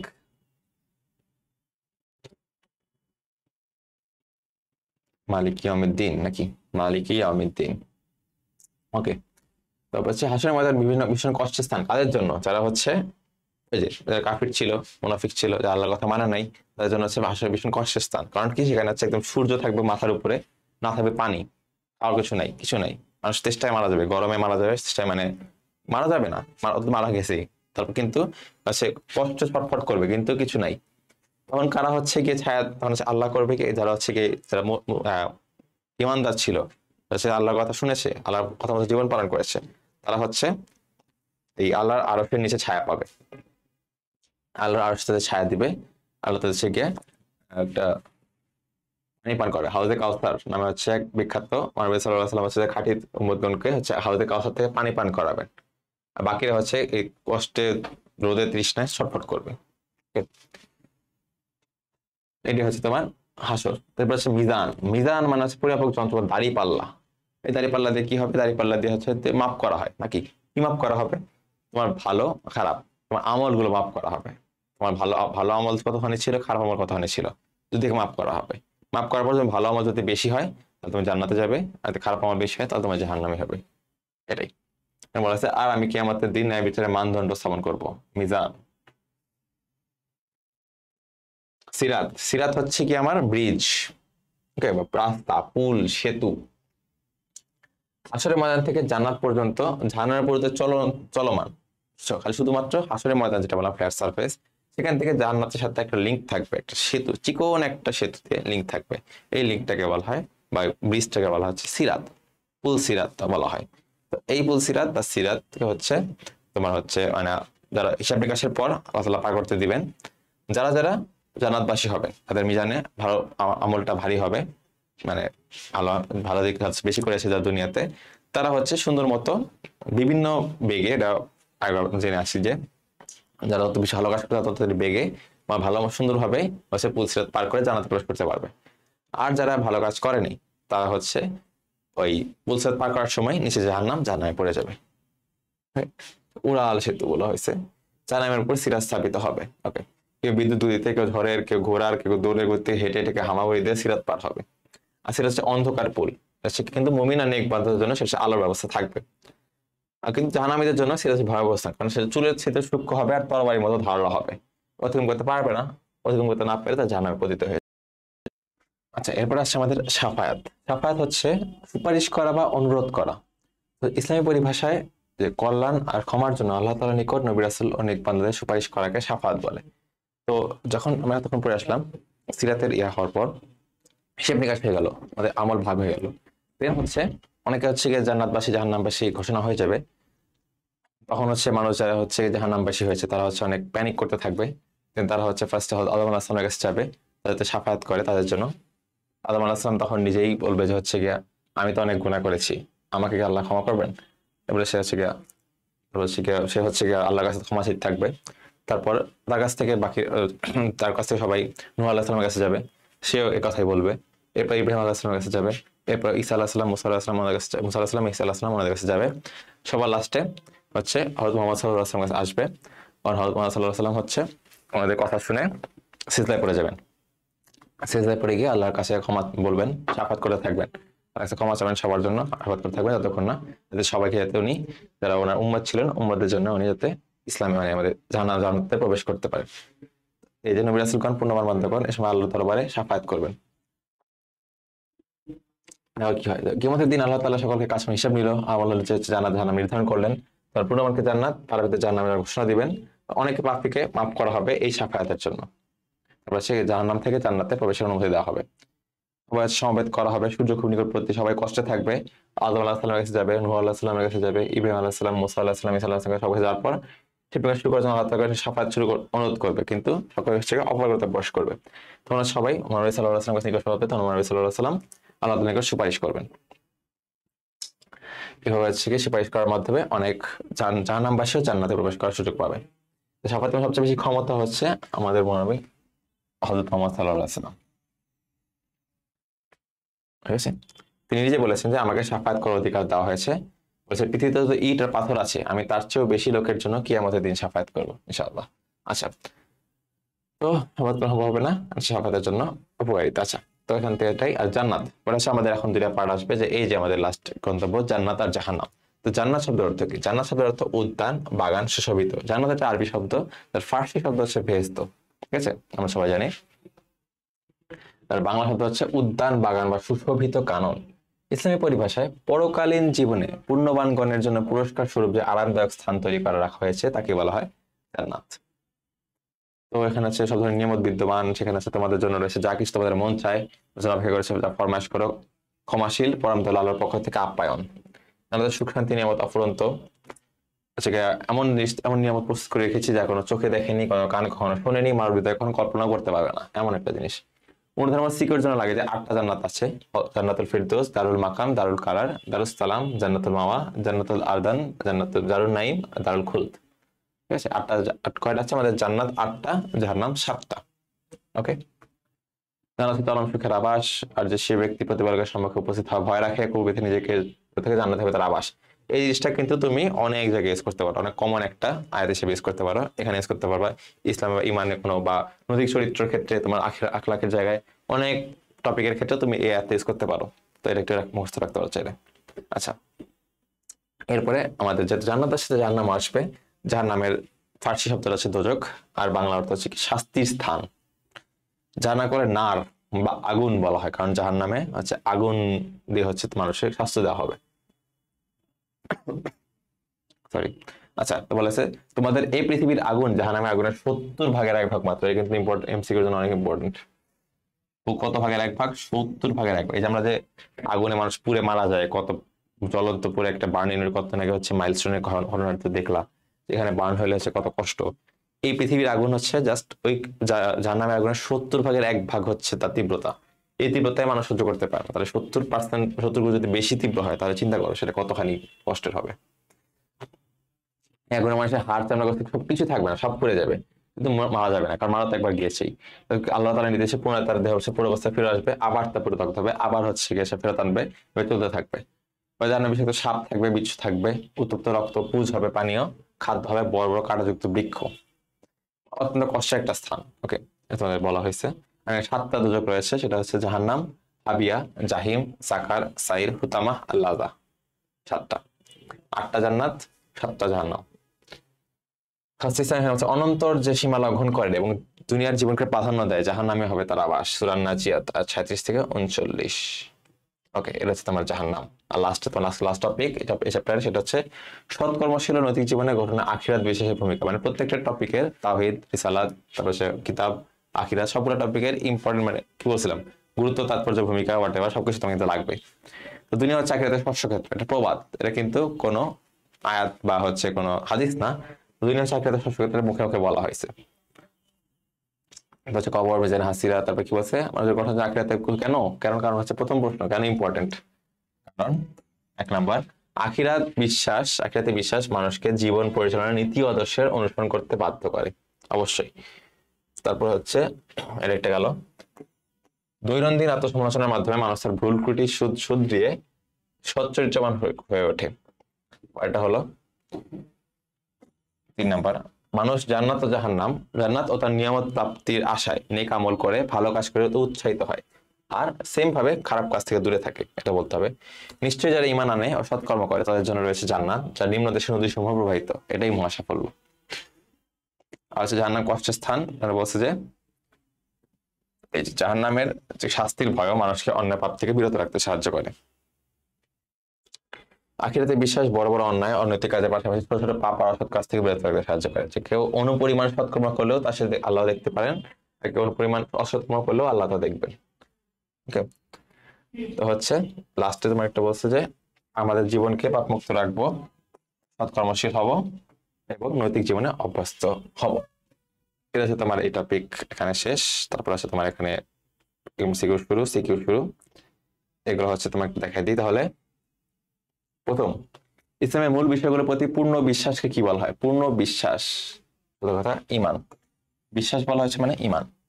আল হিকমাতু, হিকমা শব্দের অর্থ হচ্ছে প্রজ্ঞা, উপদেশ, জ্যোতি, অনুগ্রহ। দেখো, হিকমা মানে হচ্ছে প্রজ্ঞা, এটা আমি জানি, কিন্তু আমি কেমন জানছি এটা কই আছে? দেখো, এটা একদম উপরে কিতাবের ওখানে ছিল,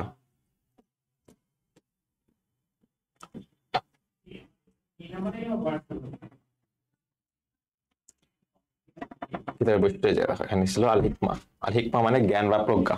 ওকে, আল হিকমা মানে জ্ঞান। এখানে দেখো, এখান থেকে কিন্তু বইয়ের ভিতরে এমসিকিউ আছে, তাহলে অবশ্যই তোমার এখানে এমসিকিউ আনসার অর্থগুলো পড়তে হবে। আবার লাস্টে চলে যাই,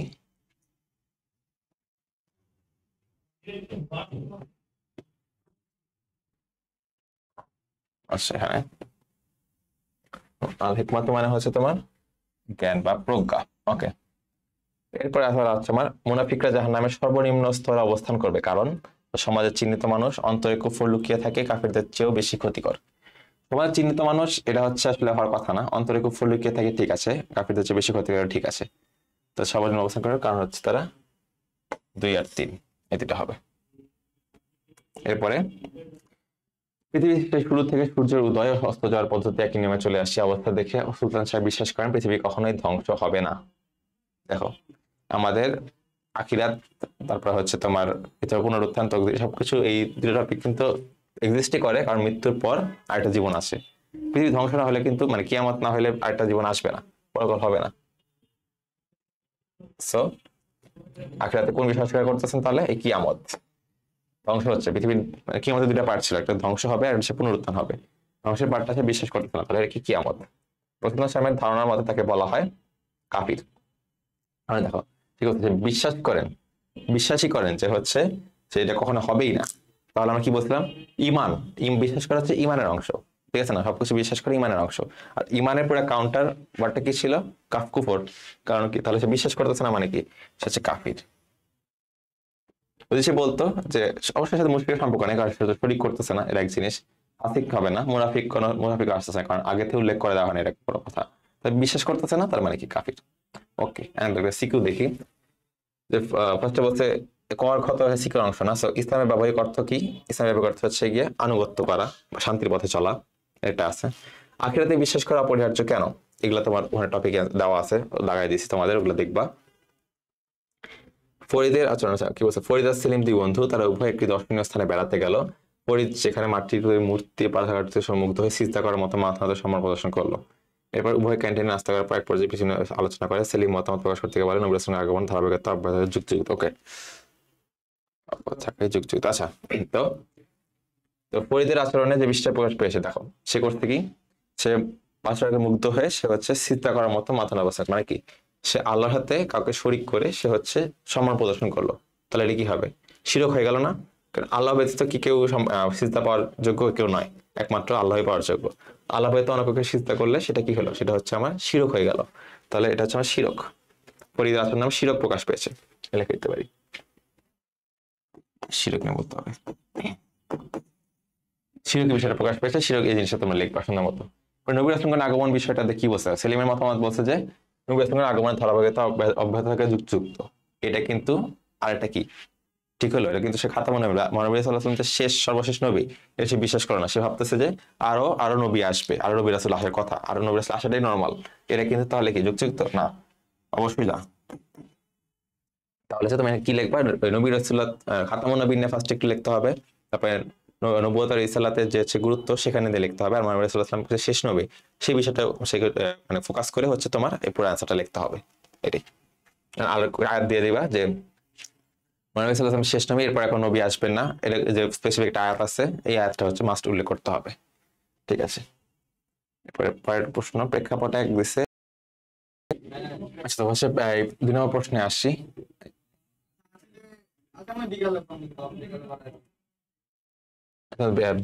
2 নম্বর প্রশ্নে আসছি হচ্ছে প্রেক্ষাপট এক বলতে আদ্যক্ষর সু নামক প্রতিষ্ঠানের কোনো কর্মকর্তার পেশাগত প্রশিক্ষণ ডিপ্লোমা সনদ নেই, এরপর তারা চিকিৎসক হিসেবে কাজ চালাচ্ছেন। ওকে ওকে, রেকর্ড দিয়ে বলছে অ্যান্টিবায়োটিক অপব্যবহার পাঠ থাকলে পরাস্ত হবে হচ্ছে পলিটিতে। আচ্ছা ঠিক আছে, তো হচ্ছে আল্লাহর নিকট একমাত্র জীবন অবস্থা কি? আমরা একদম চ্যাপ্টারের শুরুতে পড়ে আসছি, আল্লাহর নিকট একমাত্র জীবন অবস্থা হচ্ছে ইসলাম। গেল তাওহীদের স্বরূপ। তাওহীদ বলতে আমরা বুঝি আল্লাহ তাআলার একত্ববাদ, আল্লাহ তাআলা এক অদ্বিতীয়, আছে একমাত্র আমাদের স্রষ্টা, সেটা মেনে নিয়ে আমরা চলি, সেটা হচ্ছে আমাদের তাওহীদ। তাওহীদের স্বরূপ বলতে টপিকটা ওই জিনিসটা একটু 2 মার্কের জন্য লিখে দিবা। দেন হচ্ছে 1 নম্বর প্রেক্ষাপটে কোন বিষয়টি প্রকাশ পেয়েছে? 1 নম্বর প্রেক্ষাপটে আমরা দেখতেছি, দেখো কোনো ভিত ছাড়া, কোনো প্রমাণ প্রুফ ছাড়া তারা হচ্ছে গিয়ে মানুষের ক্ষতি করছে, মানুষের মানে কাজ চালিয়ে নিচ্ছে খালি টাকা কামানোর জন্য।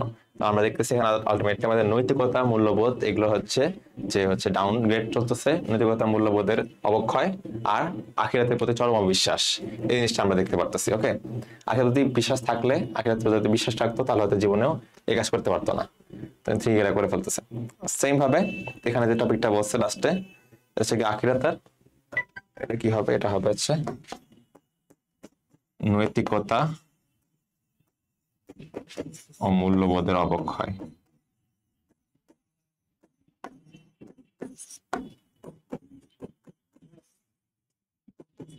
আখিরাতের প্রতি অবিশ্বাস।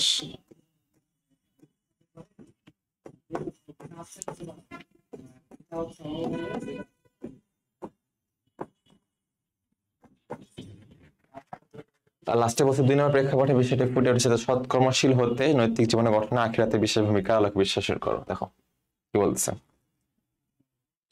অ্যান্টিবায়োটিক অপেক্ষা বাড়ে থাকছে পোল্ট্রিতে উৎপাদন করলে দৈহিক খামার খারাপ অ্যান্টিবায়োটিক ব্যবহার করে, যেটা সেই রোগীর জন্য খারাপ। তাহলে আলটিমেটলি কি দেখো, সৎকর্মশীল হতে নৈতিক জীবন গঠনে আখিরাতে বিশেষ ভূমিকা। আখিরাতে বিশেষ ভূমিকা মেনলি তোমার হচ্ছে এই টপিকের আন্ডারে খুব বেশি পড়া লাগবে না।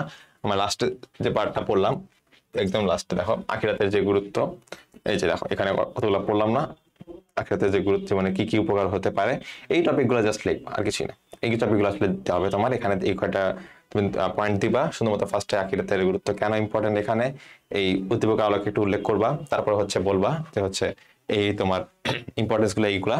আর তোমার কিছু কিছু অবশ্যই আয়াত বা হচ্ছে তোমার হাদিস দিতে হবে, আয়াত বা হাদিস ওখানে দেওয়া আছে, ওগুলো দিয়ে দিবা। শেষ, তোমার হচ্ছে এই পর্যন্তই। তো এই চ্যাপ্টার এই পর্যন্তই, ইনশাআল্লাহ পরের ক্লাসে দেখা হবে। আজকে এই পর্যন্ত, আল্লাহ হাফেজ, আসসালামু আলাইকুম।